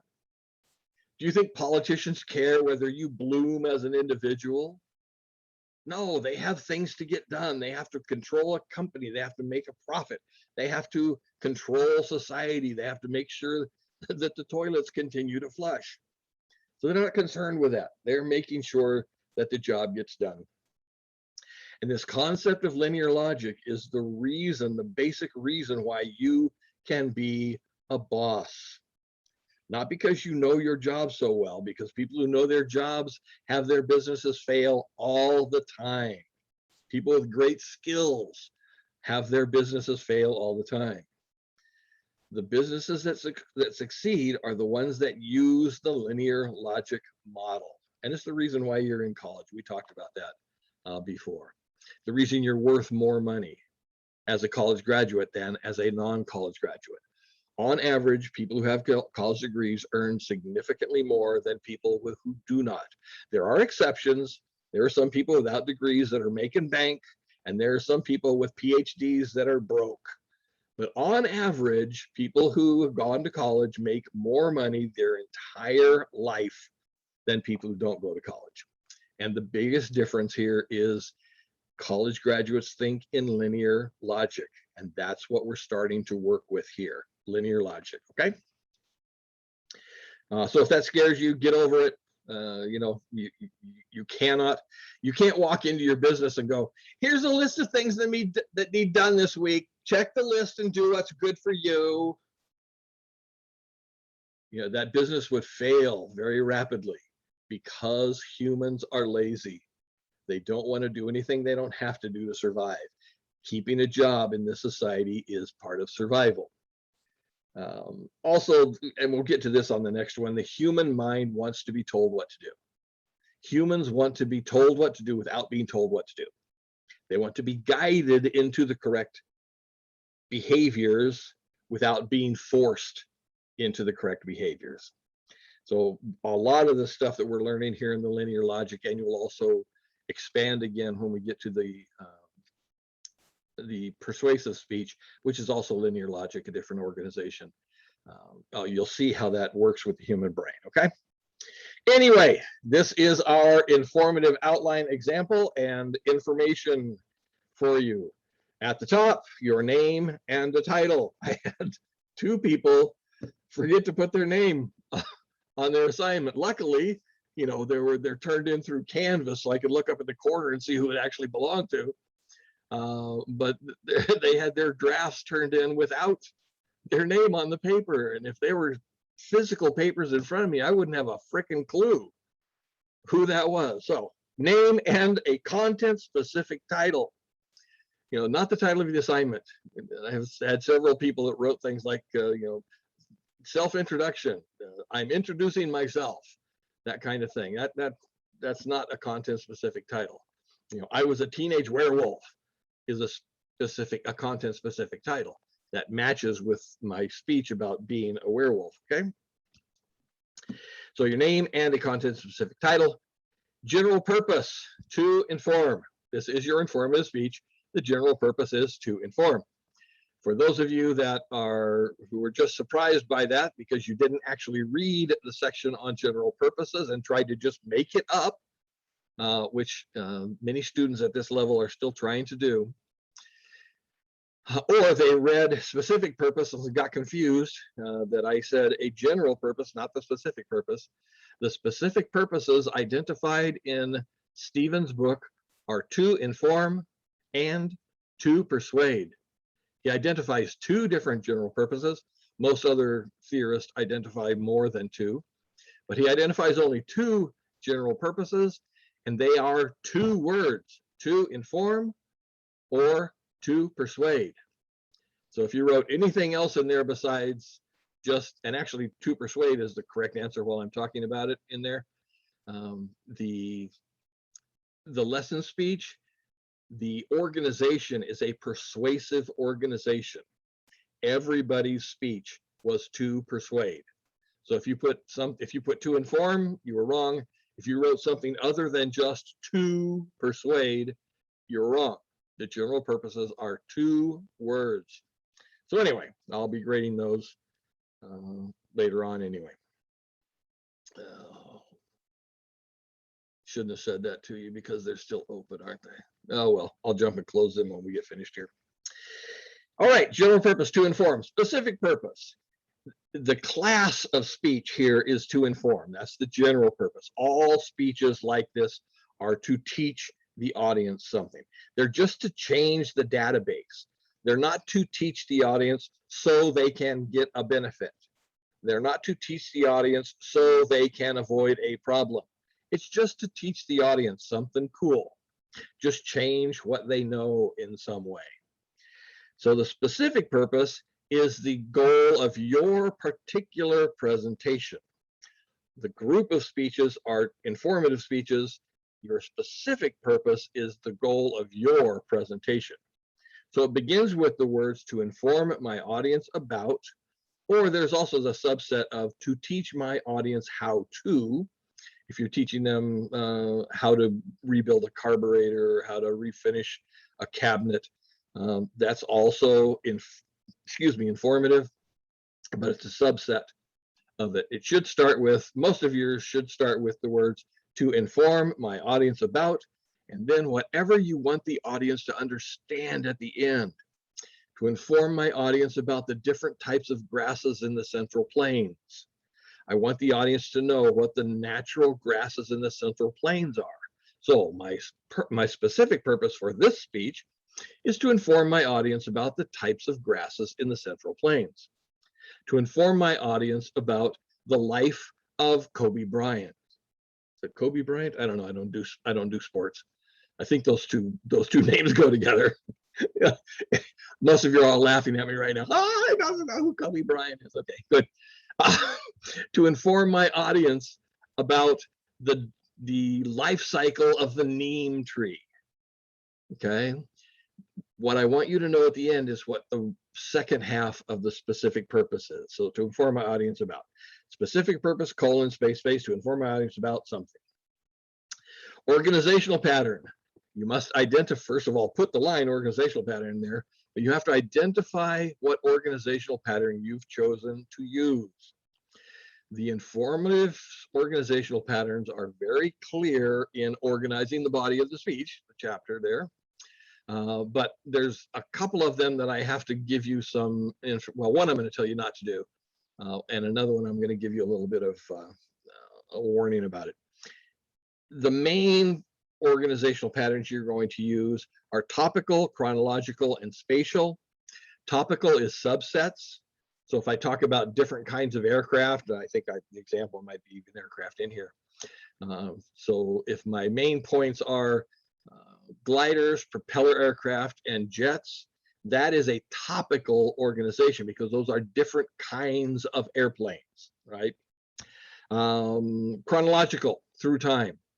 We talk about the history of jazz, what jazz was like in the 20s, or the 30s, I think, is when we started finally recognizing jazz. What jazz was like in the 70s, what jazz was like in the 90s, and what jazz is like today. That's through time, chronological, okay? And spatial, three-dimensional space. You talk about popular dogs in the Northeast, popular dogs in the Deep South, popular dogs in the Central Plains, popular dogs in Los Angeles. Those are organized based in three-dimensional space. So that's a spatial organization. There's two of them that one here, compare and contrast, that I will first start warning you a little bit about. Compare and contrast can be informative and quite often is informative, but you have to avoid topics where the things that you're comparing and contrasting, if one of them is recognizably or demonstratively better or more valuable than the other, then it changes from an informative speech into a persuasive speech. Because the message outcome, the goal of your actual speech is not just these are differences, it's this is better than that.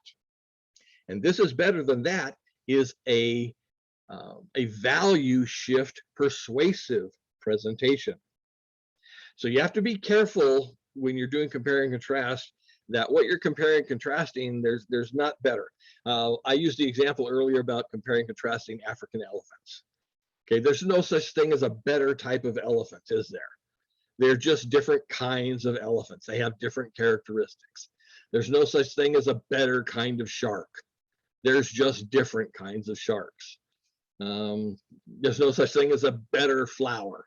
There's only different flowers, okay? So it can be informative, but you have to make sure that you're not dealing with that one is better than the other. Hopefully when we're talking about topics, if I see something that looks like it's going to be a compare and contrast and they're not equal, that hopefully I'll be able to recognize that and cut you off at the knees with it and shift you into something else. I won't just tell you no. Usually I'll try to just shift you into something else. So if you're doing compare and contrast, make sure that the things are fairly equal. The one that's included in the book as an informative that I'm going to tell you not to use is cause and effect or causal reasoning. The reason for that is it can be informative, but it can only be informative in a specialized audience. In a general audience, cause and effect are almost always persuasive because in the real world, effects, cause and effect. If you do this, this happens. If this comes first, then that comes forth from it. This caused that. The reason why it's almost always persuasive is results are almost never neutral. They're what's called valenced. They're either positive or they're negative, okay? They're very rarely just neutral. So if the speech says, if you do this, this bad stuff is going to happen. The message outcome, the true purpose of that speech is, don't do this, because this is going to make bad stuff. And the converse is true. If you do this, really good stuff will happen. The message becomes, do this thing, because if you do it, really cool stuff happens. So at this level of thinking, at this level of public speaking, I'm just going to tell you to ignore the concept of cause and effect or causal reasoning. Okay?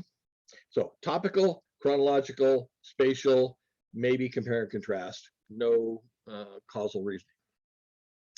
Now these things are not very clearly mutually exclusive, right? There's some overlap between them. If you do a speech about the types of planets in our solar system, you know, there's the inner rocky planets, the jovial giants, and then the outer frozen planets and the Oort cloud, okay? Is that based on subtypes, rocky, frozen, giant, Oort, or is that based on three-dimensional space from the middle towards the outside? There's overlap between them. You have to decide what your organization is, because that will change what information you give. If you're talking about subtypes, then you're going to give lots of characteristics of the subtypes to identify them as a subtype. If you're talking spatial, about where they are, then you're going to be talking about things like how much sunlight they get, what the average temperatures are there, why they're big instead of small, because of the gravitational influences. So it changes what goes in the main points based on what you have identified as the organizational pattern. So you have to identify the organizational pattern for me here. You'll put in the line organizational pattern, and then you'll write it in there: spatial, topical, chronological. And I will not help you much with that because there's a very limited number of choices. In the last speech, I didn't help anybody with general purposes because there was only 2 choices. If they didn't have the right one, I lined it out in their rough draft to let them know that this is wrong. But I didn't help them choose it because there's only 2 choices. If they put to inform and I said wrong, that gives them the right answer, doesn't it? Okay. Same thing here when there's only 3 or 4 choices. I will do very little to help you with what your organizational pattern is. When we get to the first draft, we're going to have some peer review. We're going to have some things where we work together on it, and you can help each other with it. But I won't do a whole lot of helping. It's very clear in the text. Even this much explanation, I don't think really has to happen. But I want to make sure I've limited you to the informative organizations, because in organizing the body, it also talks about different types of persuasive organizations, and you have to avoid persuasion because this is the informative speech, right? Okay, all that stuff that I just talked about, none of that stuff is part of your actual presentation. It's not part of your speech. You don't tell us what your name is. You don't tell us what your general purpose or your specific purpose. You don't tell us what. Those are things to help you focus your presentations and concepts for me to test you on, but they're not part of your speech. Your speech begins with the introduction. It begins with the next section on here. And your introduction for this outline must be fully texted. That means written out in paragraph form. I know up to this point, every time somebody has written something similar to a paragraph, I've jumped all over them. For this section only, for the introduction only right now, we're also going to do a little something similar to it in the conclusion. You have to write it out word for word, okay? That doesn't mean I'm looking for clear memorization. I hope I've been very clear with you that I understand that memorization is tough. It's not easy to do. But you have to practice it often enough that when I'm reading it and listening to you speak, that they are very, very similar, okay? They don't have to be exactly the same. I'm not looking, like I said, I'm not looking for memorization, but you've told the story often enough that you're familiar with it, that you've said the quotation often enough that you're familiar with it, that you can say what is on the paper without worrying too much about actual specific words. The introduction should be 5 to 7 sentences long. It's actually a measure of time. And when you read in the textbook, it'll talk about the percentage of time that should be spent in the introduction. But as a guideline for you, when you finish writing your introduction with the components that I'm going to tell you has to be there, it should be approximately 5 to 7 sentences long. If you have less than 5 sentences, it's too short. If it's more than 7, it is too long, and you'll lose points based on that. And the reason for that is the first part here is the attention gaining device. You must start with an attention gaining device, and your textbook lists very specific devices. We don't get up and just start talking. We use very specific devices to start our presentations. These devices, and I'm not going to spend a lot of time on the psychology of it for you here, just start learning about them. These devices actually do something to the human psyche or to the human brain to allow us to take control of their thought process. Remember, I said the introduction is about garnering control of their thought process. The intention gaining device does, that's why it's called a device. It's not a tool, it's not art, it's a device. What does that mean? You know, art, something that sits on the wall or sits on a pedestal and it's pretty to look at. A tool, something like a hammer or a wrench. A hammer or a wrench don't do anything, they just lay there. You can use them to accomplish something, but they don't do anything. A device does something. A device measures time, or turns the air conditioner on and off, or keeps track of your oil pressure. Those are devices. They do something. They're not just a tool. You might use them as a tool, but they do something. And that's why these are called devices, because they actually do something to the human psyche or to the human brain physically to allow you to take control of your audience's thought process. So you must choose an attention gaining device. Quick list for you. Famous quotations, startling statistics, a narrative, a story, a joke, a question. Those are the tools that we use. So you have to choose an attention gaining device from the textbook, and then you have to craft it in such a way that it does topic disclosure. It garners the audience's attention and it does topic disclosure. I could easily get your attention by walking in front of the classroom and popping a cap off into the ceiling, right? But that wouldn't prepare any of you for my speech. That would just get you looking at me like, what the fuck? Okay, so you write it in such a way that it gets people starting to think about your topic area. It gets them thinking about dogs, or thinking about water, or thinking about airplanes. Okay, it just gets them thinking about the area. It starts to limit their thought process. The process in an introduction is a reducing concept, okay?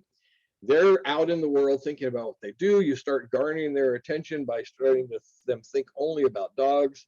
And then with the tool that's in there, you bring them very specifically into what you're going to talk about. So you start controlling their thought process. So it has to be, first of all, garner their attention. Second, it has to be written in such a way that it does topic disclosure. And finally, as it goes with the 5 to 7 here, it has to be long enough to allow the audience to focus on you. Linear logic presentations always begin with attention gaining device, because the audience has, you have to get them to stop thinking about what, when they walk in there, they're thinking about the drive-in, they're thinking about what they had for breakfast, they're thinking about the fight or conversation they had earlier, they're thinking about what they have to do for lunch, what they have to do later on tonight. All their life is there. And you have to shut that stuff down for them to get them where they're only thinking about dogs. Okay, and that takes amount of time. It takes a little bit of time to get that through there.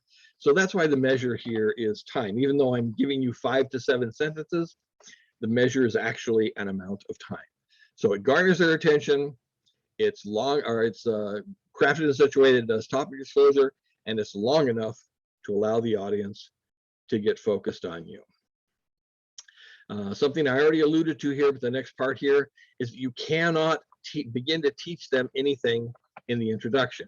You can't start talking about what's important for them to know about your topic.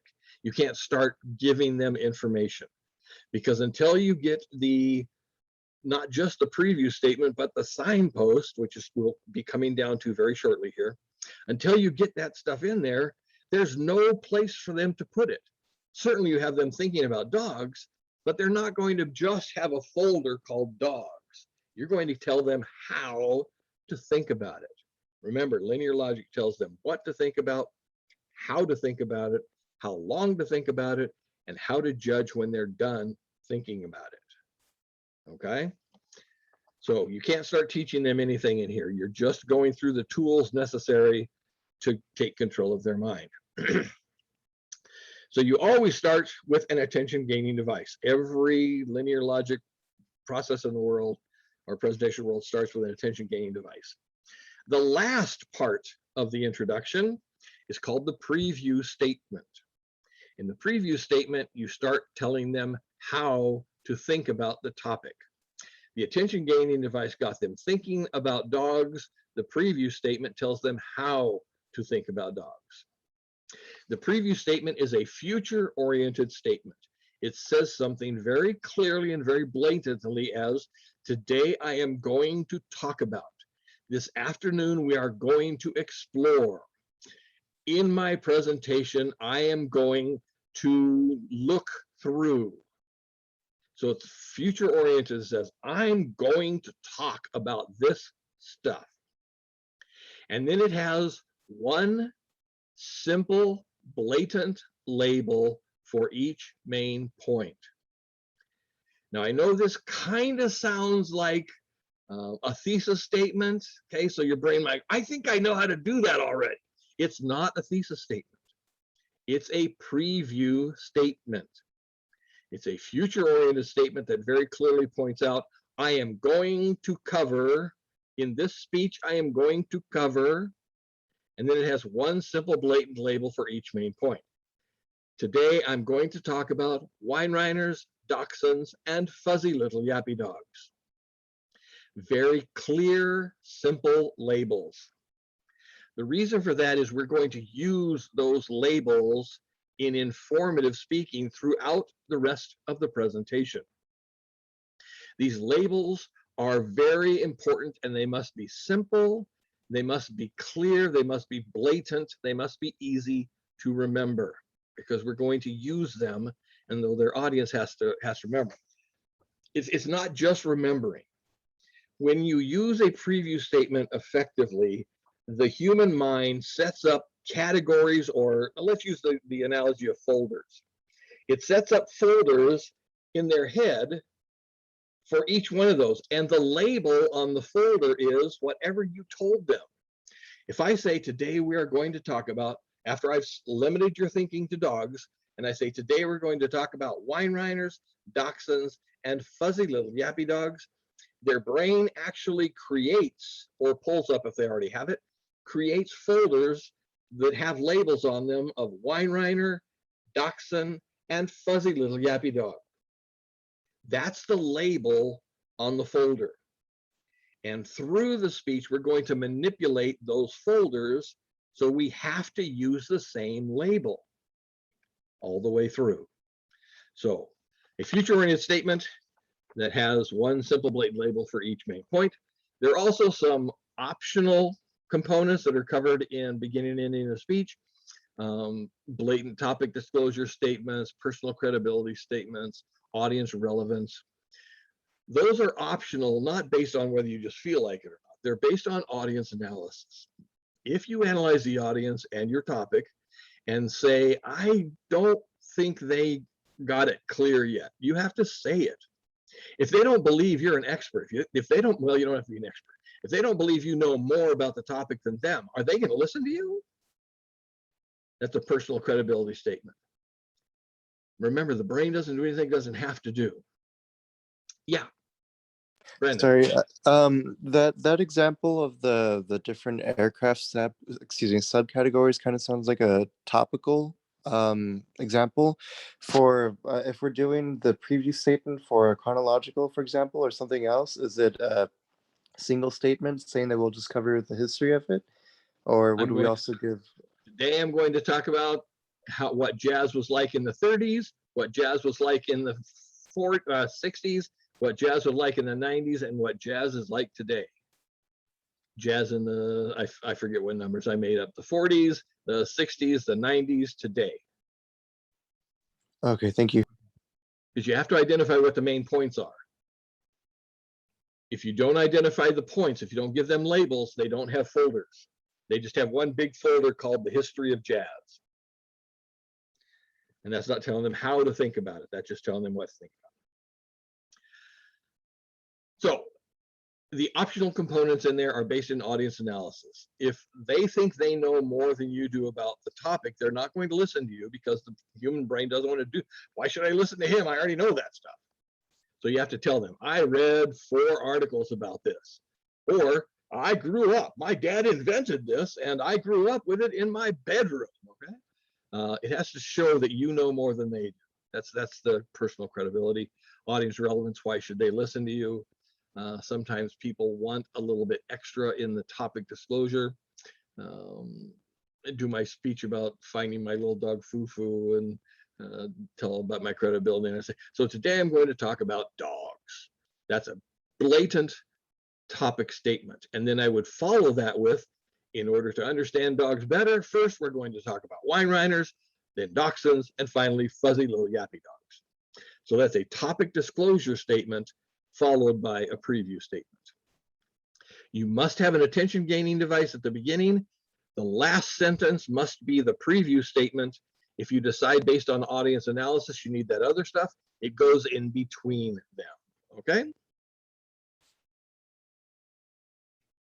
That's the end of the introduction. The last sentence in the introduction is the preview statement.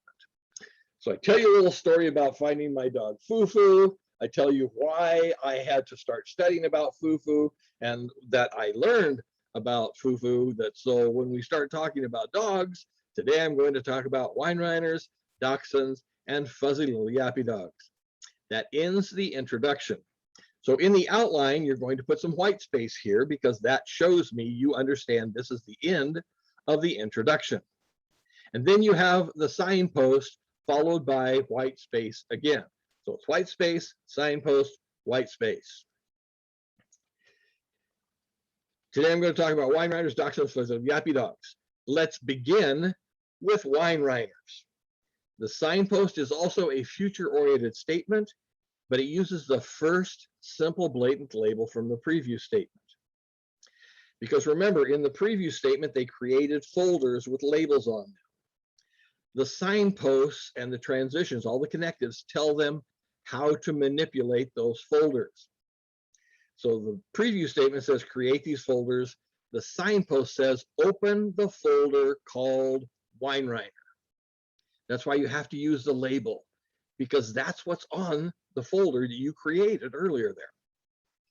So let's begin with Weinreiners. My first point will be Weinreiners. Let's start looking at the different kinds of dogs by first looking at Weinreiners. Okay, so you can put your own personality in that, but it has to be built on my first point will be Weinreiners. That's the underlying structure of it. Now, it's got white space above it and below it. The reason for that is that the connectives in public speaking are not part of the content. In writing, when you write something, your connectives are integral in the paragraphs, right? In public speaking, your connectives are isolated, different concepts. Matter of fact, the recommendation is you don't even write the connectives until after you finish the rest of the outline, until after you finish the rest of the speech, because you just go back and put them in. When I talked to you about how to write a paper, I said you write the body, then the introduction, then the conclusion. In public speaking, we had a fourth step. First, you write the main points and the subpoints in the body, then you write the introduction, then you write the conclusion, and finally you come back and write your connectives in between them, because they are a separate concept. They're not part, the signpost is not part of the introduction, nor is it part of the first main point. It's not part of the body. And so you show me you understand that separation by putting white space above it and below it, so that I can see that you understand this isn't part of that, and it isn't part of this. It's not just double space, it's separated by white space.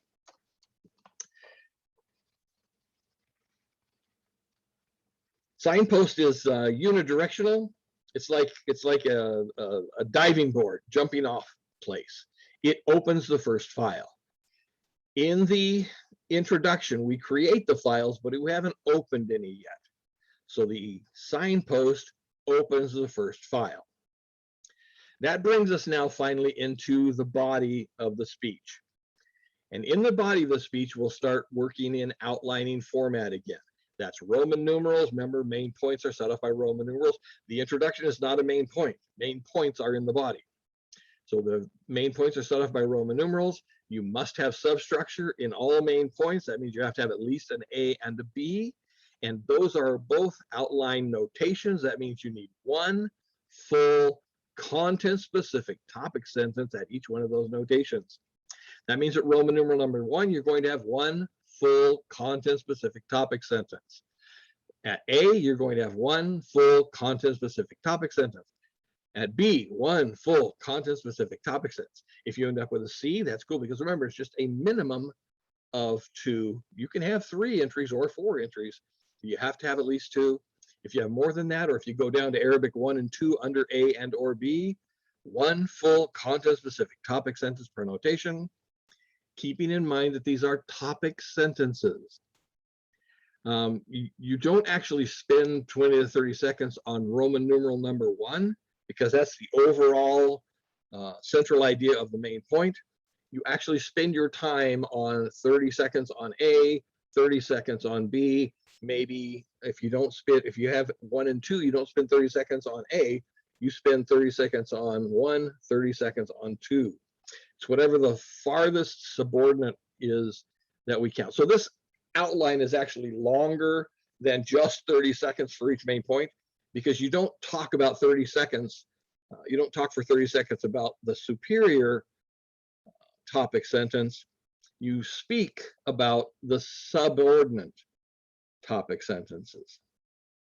So it's a little more, we can't do such simple math, like in the first one, 4 sentences, the second one, 4 sentences with substructure in 1 or 2 of them, that kind of thing. This one, you can't do that simple a math, but you can still look and see how many subordinate sentences there are to decide time-wise. Understand also that you have an introduction and a conclusion and connectives. Those are not content. You don't have to have 5 to 6 minutes worth of content about sharks, because you're only going to be talking for part of the time about the sharks. The rest of the time, you're going to be talking about the introduction, the connectives, and the conclusion. So keep that concept in mind when you're looking for content. You're not going to have 6 minutes worth of content on it, all the rest of the stuff that goes in there. So you get to the bottom of your first main point, whether that be A, B, A, B, C, A1, 2, B1, 2, whatever you end up putting structure in there. When you finish with that one, white space, a full transition white space before Roman numeral number 2. We had a simple signpost between the introduction and the body. That's because no folders were open yet. We had to open the first folder. In between main points, we have to have full transitions. Transitions are bidirectional. They are like a bridge rather than a diving board, okay? Because since there's already a folder open, you have to close the first folder and then open the second folder. So it has to say something like this. Now that you know everything there is to know about Weinreiners, that's the clue. I'm done talking about Weinreiners, right? Let's talk about dachshunds. So the instruction to the human mind is close the folder called Weinreiners, open the folder called dachshunds. You are manipulating their thought process. Remember, you're not just telling them what to think, you're telling them how to think about it. So full transitions between, white space above and below, once again, because the connectives are not part of the main points. It's not part of the first main point, it's not part of the second main point, it's isolated in between there, using the simple blatant labels from the preview statement. The difference between signpost and transition clear?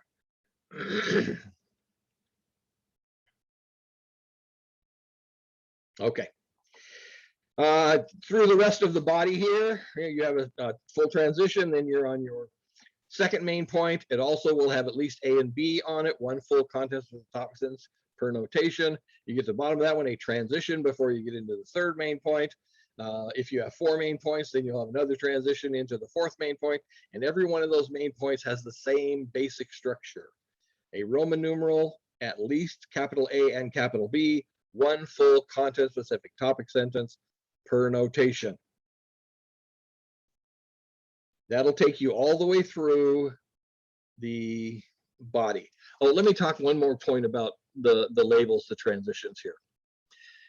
It is possible, and why you've done connectives in composition in English writing, and I'm now teaching you something different for public speaking.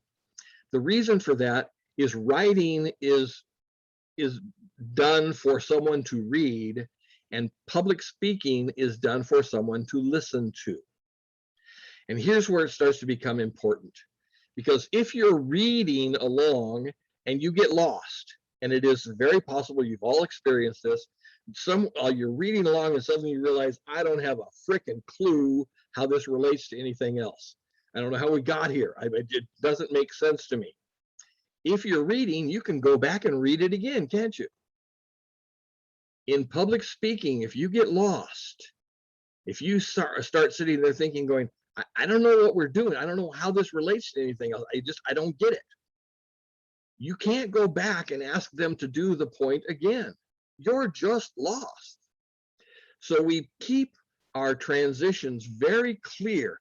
In writing, your teacher will tell you, be more loquacious, be more variable, don't say the same thing over and over again, your audience will become bored with it.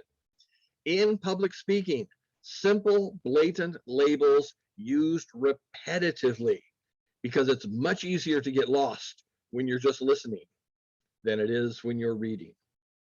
The second reason for these simple, blatant labels is if you get lost in the second main point. If I'm in the middle of my dachshund point and you don't have a clue what's going on, you're lost. You thought about something else and suddenly you come back and go, what the fuck, Dave? Okay? At that point, you are lost. And we hate being lost. We don't like it. It's an uncomfortable feeling for us. So you're sitting here going, oh my God, what's going on here? I don't know what's going on. And you suddenly hear me say, now that you know everything you know to know about dachshunds, let's talk about those fuzzy little yappy dogs. As soon as your brain hears those labels, it goes, oh, right, that's where we are. Now, we lost the stuff in dachshunds because you were gone, but I got you again for fuzzy little yappy dogs. You get at least 2/3 of what my speech is about. So simple, blatant labels used repetitively. It is a different tool for connectives or transitions than the tools that you use in writing. That cool? Okay, so how many main points are you going to have? When you read the textbook, it will tell you. Does it all the right way? Anyway, I'll straighten it out for you if it isn't. That it is 2 to 5 main points. This is a limitation. Well, first it's a requirement from logic, and then it's a limitation on the human brain. You have to have at least 2. Remember, you have to have at least 2 at any level of subordination. So if you have a Roman numeral number 1, you have to at least have a Roman numeral number 2, right? If you don't have at least 2, you don't have an organizational pattern. There's no way for the audience to keep track of what's being said. So you have to have at least two. The problem with only two is it has to be an idea or a concept or a thing that's easily bifurcated, that's logically bifurcated, SAT words, that's easily divided into two parts, okay? The example that I went through about the African and the Indian elephant, that's a speech that would be easily broken into two parts, right? Because we're comparing and contrasting two different things. These are the characteristics of the African, these are the characteristics of the Indian, okay? The problem with that, unless it's easily understood or easily accepted by your audience, they don't trust you if you only have two main points. Remember when we talked way back in the beginning about cognitive restructuring? You know, we say it 3 times, I am aroused, I am aroused, I am aroused, because 3 is the magic number, isn't it? The human brain thinks 3 is important. The vast majority of public speeches in the United States have 3 main points. Not because 3 main points is correct, but because people expect 3 and people think in 3s. And so we write lots of speeches in 3s. So if you're only going to have 2 main points, you have to actually explain it to them way back before the before the preview statement. You have to say something like, today I'm going to talk about whales. And when I talk about whales, I'm only going to have 2 main points about whales, because all whales will fit into one of these 2 categories. So today I'm going to talk about toothed whales and baleen whales. Because from that point, all other whales are divided from toothed or baleen, and then they go into all the other subpoints that go from there. It has to make sense to them. If you say something like, today I'm only going to have 2 main points because that's all the time I had to find, they're going to think you didn't do enough research. If you say, these are just the ones I like, they're going to think, well, dude, I don't care what you like, I want to know about the topic. So if you only have 2, make sure that you justify it before the preview statement. Besides that, all of your speeches will probably have 3, just because that's who you are. But you can also have 4 main points, or you can have 5 main points, but you cannot have more than 5. This deals with a concept in the human brain. A folder is a memory packet. Okay, it's a bunch of different pieces stuck together to form one group of memories. The structures in the human brain only have 5 roots, if you will, or 5 trunks. It can only hold 5 active files at the same time. So you can't have more than 5 main points. So 2 if you justify it, or 2 if you justify it, 3, 4, 5 main points. Any of that is cool in there. Just remember, you need one simple, blatant label for each main point. And no matter how many main points you always have a full transition using the labels from the previous statement in between them. All right, that then brings us into our conclusion. We finished teaching them everything we wanted to teach them, or decided to teach them. We move into the conclusion. Once again, the conclusion must be written out in full sentences. It will not be a paragraph. I can't use the words paragraph form here, because then students get confused. There are, once again, required components here, and it is possible to have a complete conclusion with only 2 sentences in it, okay? The first part of the conclusion is the summary statement. So you're going to write out the summary statement. A summary statement is not a synopsis of the body like you do in papers. This is a very clear tool. It is a virtual mirror image of the preview statement, but it uses a clearly past tense verb in it. What the summary statement is used for is telling the human brain to put the folders away. To actually, the instruction is to move it from short-term memory into long-term memory. So it goes this way. If the preview statement is, today I'm going to talk about Wine Rhiners, Dachshunds, and Fuzzy Little Yappy Dogs, future-oriented statement with labels. The summary statement will say, today I talked about Weinreiner's dachshunds and fuzzy little yappy dogs. That simple use of a clearly past tense verb triggers the human brain to say, oh, we're done with that. I can put it away. I don't have to keep burning glycogen to keep those open. I can put them out. And as soon as it gets that instruction, it puts them away. You have to use the labels again to remind them these are the folders to put away. Now the folders are put away. That means you can't talk about anything else at that point. You cannot remind them of what you talked about in the main points. You certainly can't give them any new information. The folders are gone. The folders were put away. So no new information, no reminding about information. You just do the summary statement. Today I talked about, this afternoon we explored, today we looked at, okay? Let me do something real quick here about clearly past tense. You must avoid passive voice. Hopefully your English teachers already started working with you about passive voice.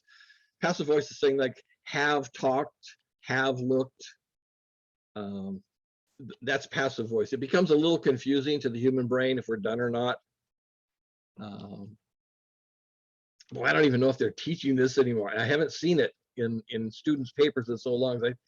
There's also a tense called past perfect tense that I think you're not even being taught that anymore because I haven't seen it in students' papers in several years. They may have changed the curriculum. Anyway, in case you did learn about this or it's something you do naturally, past perfect tense will be something like, now you understand dogs better because by now we will have covered. Will have covered. That's past perfect tense. And that is amazingly confusing to the human brain. Will have. What? Is that, are we done? The brain has trouble figuring that out. So avoid passive voice, avoid past perfect tense, clearly past tense. Today I talked. This afternoon we looked at. Clearly past tense verbs in there, okay? And then simple blatant labels. And then you finish up with a conclusionary device. A conclusionary device can be any kind of device that you used as an attention gaining device. So you can use a famous quotation, startling statistics, a joke, a story, a question. You can use any of those devices as a conclusionary device, but you must also return to the concept that you talked about in your attention gaining device. If you refer to your 6-year-old birthday party in a story in your attention gaining device, you have to refer back to your 6-year-old birthday party in some way in the conclusionary device. They don't have to be the same device. You can have a story at the beginning and a question at the end, as long as they touch on the same concept. That's why I use the term return to introduction. And most often when I write it, I just put RTI. You might make sure you make a little note for yourself. RTI stands for return to introduction. The return to introduction is the conclusionary device.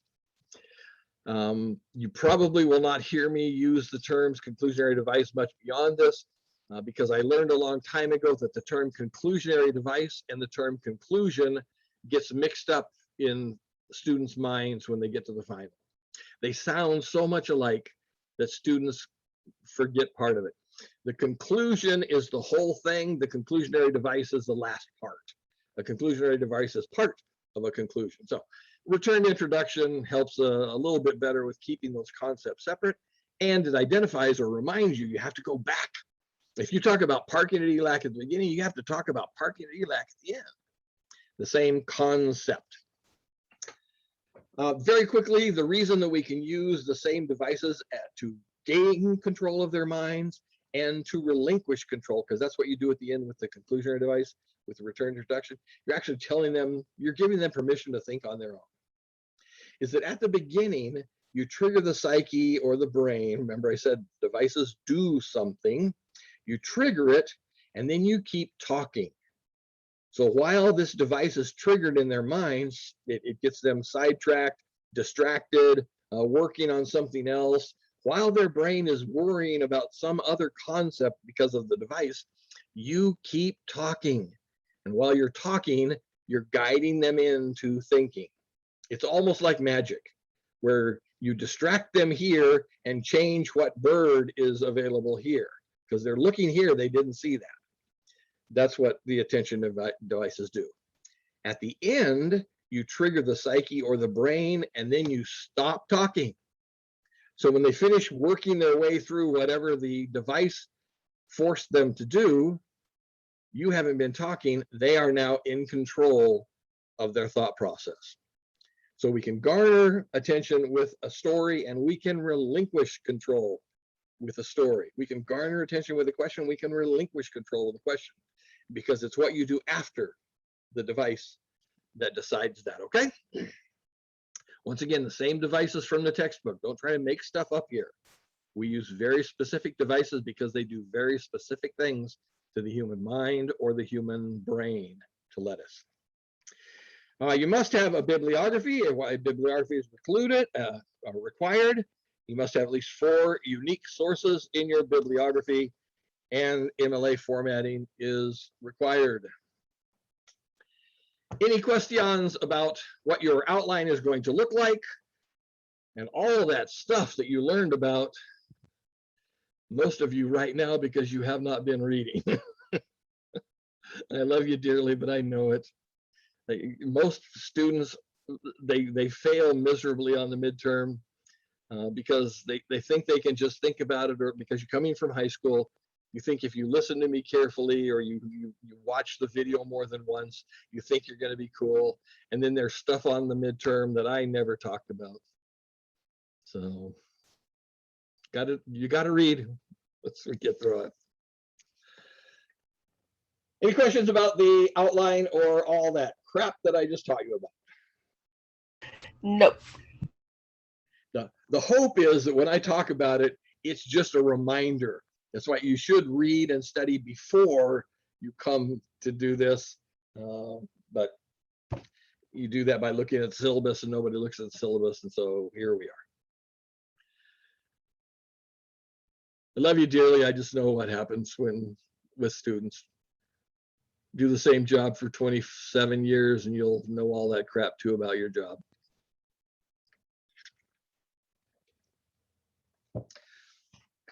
All right, that is the end of the next section here. We have to deal with topic approvals. But take a quick break. I don't think I'm going to get up this time, so I don't have to go to the bathroom. We can sit here and talk about other stuff.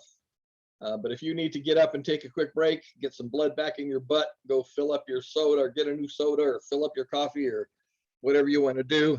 Let's just make it like 5 minutes, a couple of minutes less on this one. And then we'll finish up the class. Once again, if you're in the asynchronous class, this is a logical place to stop the video and take a quick break for yourself. I am quite sure for this semester, I will not have these lectures broken up. Probably, as I'm thinking through going to this stuff and putting it together, probably for the next semester, I will actually break these lectures into different videos for the asynchronous classes. However, the synchronous classes are stuck. They're here from 7:05 to 10:35 by schedule. So you have a little bit more leeway in the asynchronous. I mean, you can stop now and actually go to work and then look for the last section during your lunch hour or something. I don't really recommend that because it's tough to get your brain back into the focus. You know, if you're at work, you're thinking about work. And yeah, at the beginning of each one of these sections, I'm not doing a whole lot to focus your thought process in at that point. I'm doing no attention gaining devices in between, so I may have to do something else. But we'll see how long this lasts. How long we'll continue doing asynchronous and synchronous classes. It's a way to get more people enrolled. We know that. But the enrollment's actually down a little bit. Yeah, Brendan. Thank you. Sorry. I wanted to ask if is it possible to talk about some sort of recent research for one of our topics? What I'm thinking, the only way that I'd probably see it would probably still be chronological in the sense that it might be its origin, studies that are being done, and then its applications and future use. Does that work? At this point, I want to hold you off from making that kind of thought about it, because it makes more sense to let the research tell you what to do. You may decide you want to talk about this new concept or new process, and when you start researching about it, it may actually make more sense to talk about how the process operates rather than talking about the history of the process. So let the research guide you on that. If you decide ahead of time that you definitely want to do it this way and this way only, and then you pull up a bunch of research and it's all talking about different kinds, my recommendation would be shift into that different kind. So kind of hold off on making that deep of a decision. Have you read the chapters on organizing the speech, organizing the body?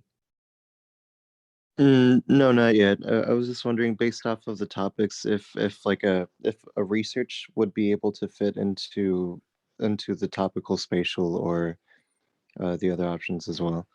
Yeah, remember they're not mutually exclusive. It depends upon how you're going to deal with it, and how you deal with it is should be, for ease, it should be based on what you find in the research rather than what you decide ahead of time. Out in the world, if you have a goal, if you really want people to know about this thing, then you're going to force it into the direction that you're thinking about. But this is a college assignment, okay? I don't want you to work any harder than you have to. I guarantee you're going to be doing more than you think you need to get this assignment done already. I don't want to make it harder for you. I want it to be as easy as possible while still satisfying the requirements and providing the knowledge that's necessary. Plus, you may make a different decision as we get through topic approval, the topic approval sheet here. Thank you for clarifying. You're welcome. Okay, my clock says we've had 5 minutes there. Hopefully everybody is back on this so that we can get started on topic approval. You'll need to get your informative speech topic approved by me. They must be approved, not because you can't think of one, because you are all amazingly intelligent. This is not an issue. It has to be approved because at this point, most of you would approve a persuasive topic, or most of you would suggest or choose a persuasive topic. When you think about the process that goes in, then you're doing a much more complex speech. This speech is worth 150 points. 150 points could make or break your entire semester's work here. So your brain goes, this is an important assignment. And what happens then is the brain has a tendency to slip into important topics. And important topics are all, because you're not psychopaths or sociopaths, important topics are identified as problems in the world. Those are the important topics, where people are harmed, or the environment is being destroyed, or babies are being hurt in some way. Those are important topics. And so your brain wants to do those important topics. And unfortunately, those are all persuasion. They are problems that need solved in the world. So we have to avoid persuasion above all else here to begin with, okay? So that's why I have to have it approved, not because I'm looking for any kind of special topic, but because your tendency, especially with early speakers, is to first choose persuasive topics. So there's some guidelines here to help you avoid persuasion. First of all, avoid anything that you think is a good or important topic. Once again, as I just went through, most of those good or important topics are problems that need solved because you care about humanity. I'm not saying you go out and volunteer every weekend or you have homeless people in your backyard. I'm not saying that. You care about humans at a level that says you don't want them hurt.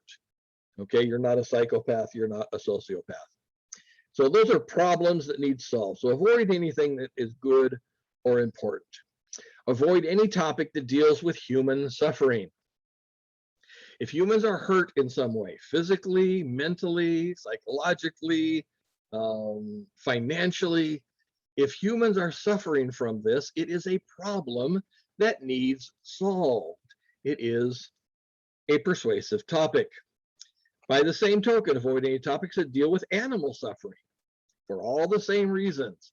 If little doggies are being hurt by this, if the cats are being killed, it's a problem that needs solved. It's a persuasive topic.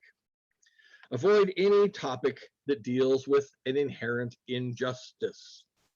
What does injustice mean? If the available resources are not equitably distributed between all humans, okay, it is a problem. There is discrimination going on. People are suffering because it's not just. Injustice is a problem that needs solved. I hope that your brain will keep working on some of this. When we get to the next presentation, the persuasion, you're going to be working directly in how to solve a specific problem. So trust me, I'll get you to this. You'll be able to help your heart at this point, but you can't help your heart much in this presentation. Avoid any topic that helps us avoid problems. If it makes our life better, if it helps us avoid some harm, then it is persuasion once again. Avoid anything that gives us benefits. If it helps us, it's persuasion. There's a quick little trick here, and it won't end up this way, but if you instead of thinking about good or important topics, think about dumb topics. Think about boring topics. Think about interesting things. See if I can give you an example here. How many people would truly enjoy listening to a 10-minute presentation on the history of paper fastening devices, paper clips and staples?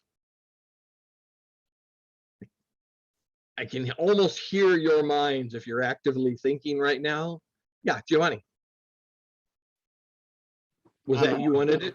No, I was just saying that I would like to hear the concept. There's always one person, one or two people that actually recognize that. For most people, it's like, who cares about staples? And what can you talk about for 10 minutes with staples anyway, Understand, paper fastening devices are a multi-billion-dollar industry in the world. There are billions of dollars involved in paper fastening devices around the world.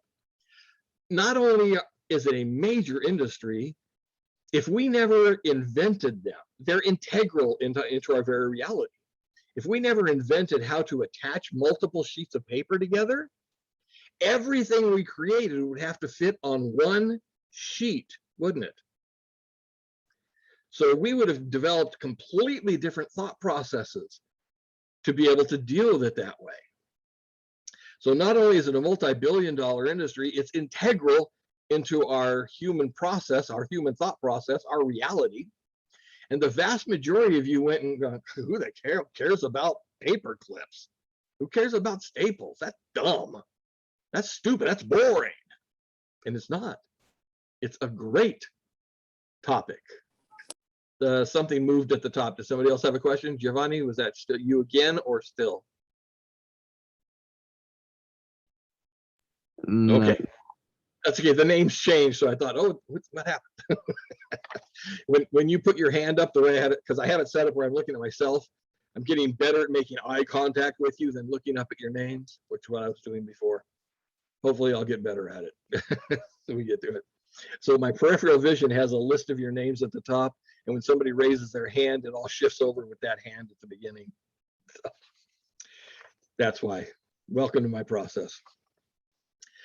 So it's okay to think about dumb, boring, silly, interesting topics because they won't end up dumb, boring, or interesting, or not interesting.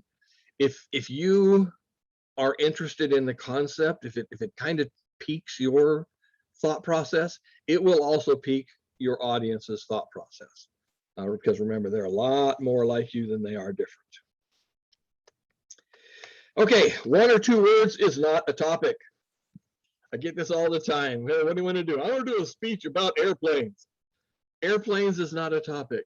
That's a topic area. It's a kind of thing. I want to do a speech about dogs. That's not a topic. In order to get a topic here in informative, I'm going to give you different guidelines for persuasion.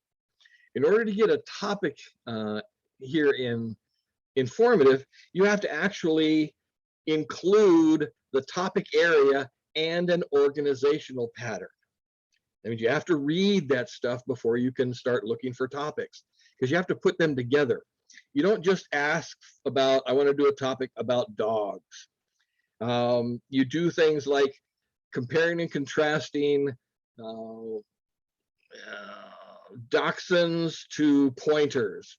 Those are both different types of hunting dogs. I know we don't use them as hunting dogs anymore, but those are both different kinds of hunting dogs. So I want to compare and contrast how they are hunting dogs, even though they look very different. I want to talk about the life of Frida Kahlo. That is an organization, a chronological organization combined with Frida Kahlo. Once again, understand these things are not mutually exclusive. You can do a chronological speech about Frida Kahlo. You can talk about her life all the way through. You can talk about 3 to 5 different pieces of artwork from her. That's a topically organized presentation around Frida. What was the last one? I forgot. I had 3D. No, 3D. So where has she lived? As she went through her life, where are the different places she lived? What kinds of things influenced who she was? So the topic itself might help you identify, but that's not, you don't have a topic or the topic area. You don't have a topic until you put it together with an organizational pattern. Okay. What dogs are popular in different countries, compare and contrast different breeds, how to groom a dog, the life of a famous dog, different famous cartoon dogs, the development of a particular breed.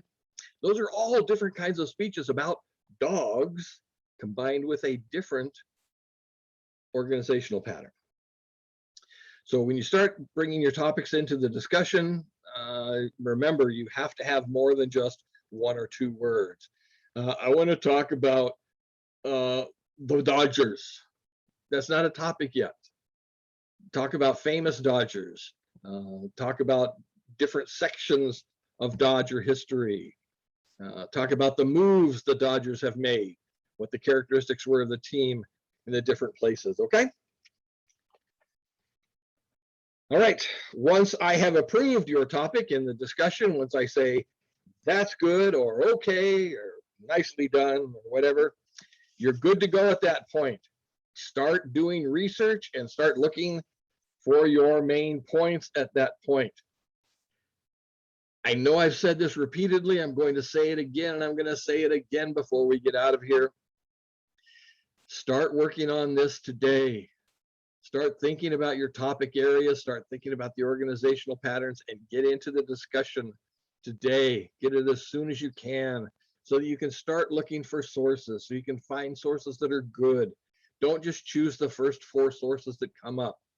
Find good, credible sources on there. I'm going to be analyzing and critiquing your source choice as well as that. So that you can start working through things so that you'll have the full 2 weeks to get the first main draft or first full draft put together with your complete bibliography.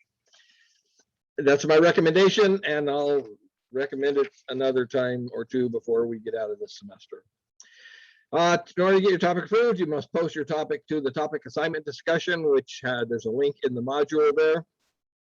Topic must be approved by Wednesday, October 6th. for the 705 class, synchronous class that you all hear that I'm talking to right now. The asynchronous class, as you go there, it is just by Wednesday in there because some of you don't come in to look at anything until late in the evening. That's the nature of an asynchronous class. Is that a question? Nope. Okay. If in the 705 class here, if you get your topic approved before next week, before 705, well, I won't look at topics before the class of 705. If you get your topic approved before class meets next Wednesday, you can sleep in next Wednesday. Okay? If you haven't been approved by then, you must come to class and talk to me. You have to get it approved by then. As far as I'm concerned, you're already late. You only have 1 week to put together a major assignment here. I think it's going to take you the full 2 weeks. If you think it's not, you're trusting somebody who's never done the assignment before. I've graded thousands of these assignments. Trust me, you're going to need more time, okay? So if you get approved before that, you do not need to come to class next Wednesday. I'll be here, like I always am, to talk to you.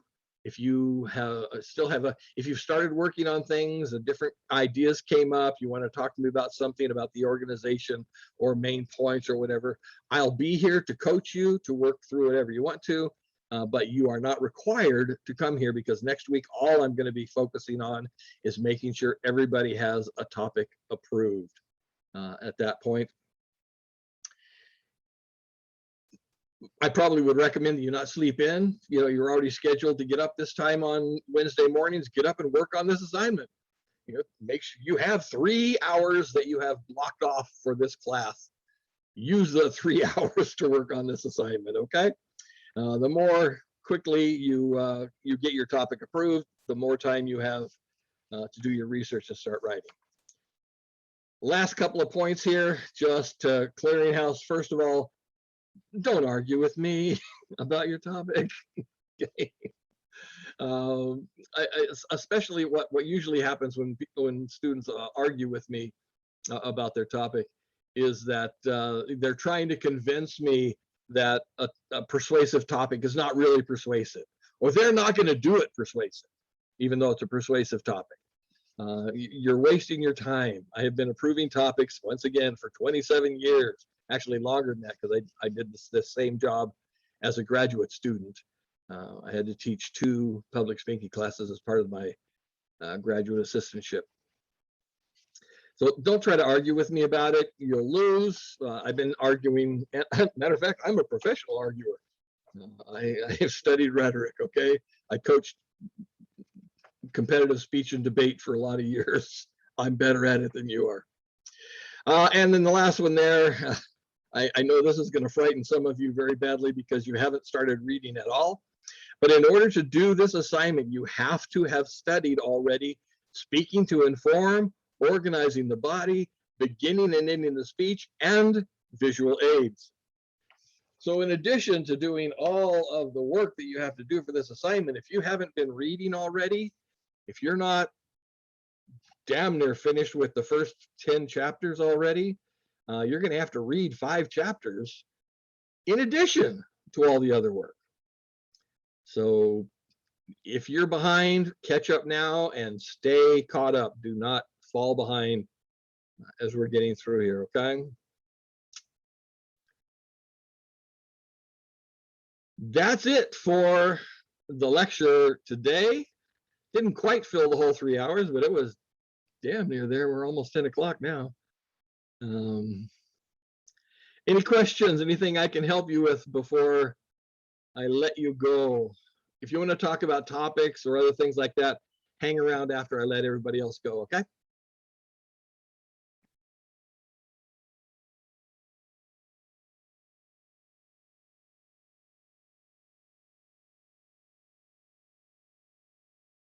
Is it easier to have the speech when you're passionate about it? Like that's It's much better if you care about or are interested in. I hesitate allowing the use of the word passionate, because generally passionate implies a problem that needs some work on it.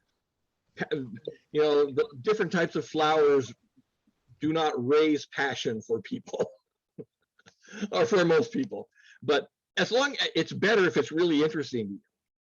If you're not interested in it, if you decide the topic because you think this one will work really cool and it's not something you really care about, now you're reading crap that you don't care about. You don't like it. Why would you spend time?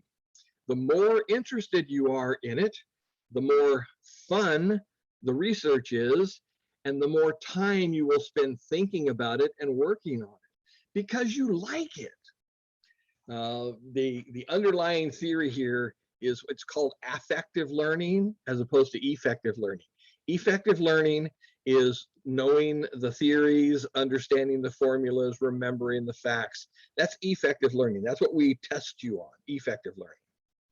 Affective learning is how much you like the topic. This is one of the reasons why I tell you, if you don't like your professor, drop that freaking class and take another professor. If you don't like the topic, if you don't like the professor, if you don't like the classroom, if you don't like the way it's done, you will not spend enough time to be able to learn it. Because who wants to do something they don't care about or they don't like?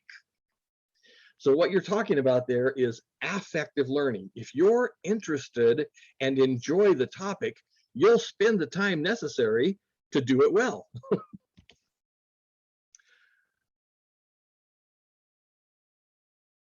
Anything else? I think I talked about that earlier, that you're actually going to enjoy your research more when you get up into your upper division, when you're in your major, as opposed to now when we're forcing you to look up crap you don't care about. Right. Oh, never mind. You go first. I'm not gonna ask anything. Oh, so pretty much any topic that we're interested in, like. Person, process, concept, or event. Cool. Okay. Yeah, that's all. Thank you. We're basically talking about nouns here, right? Anything else?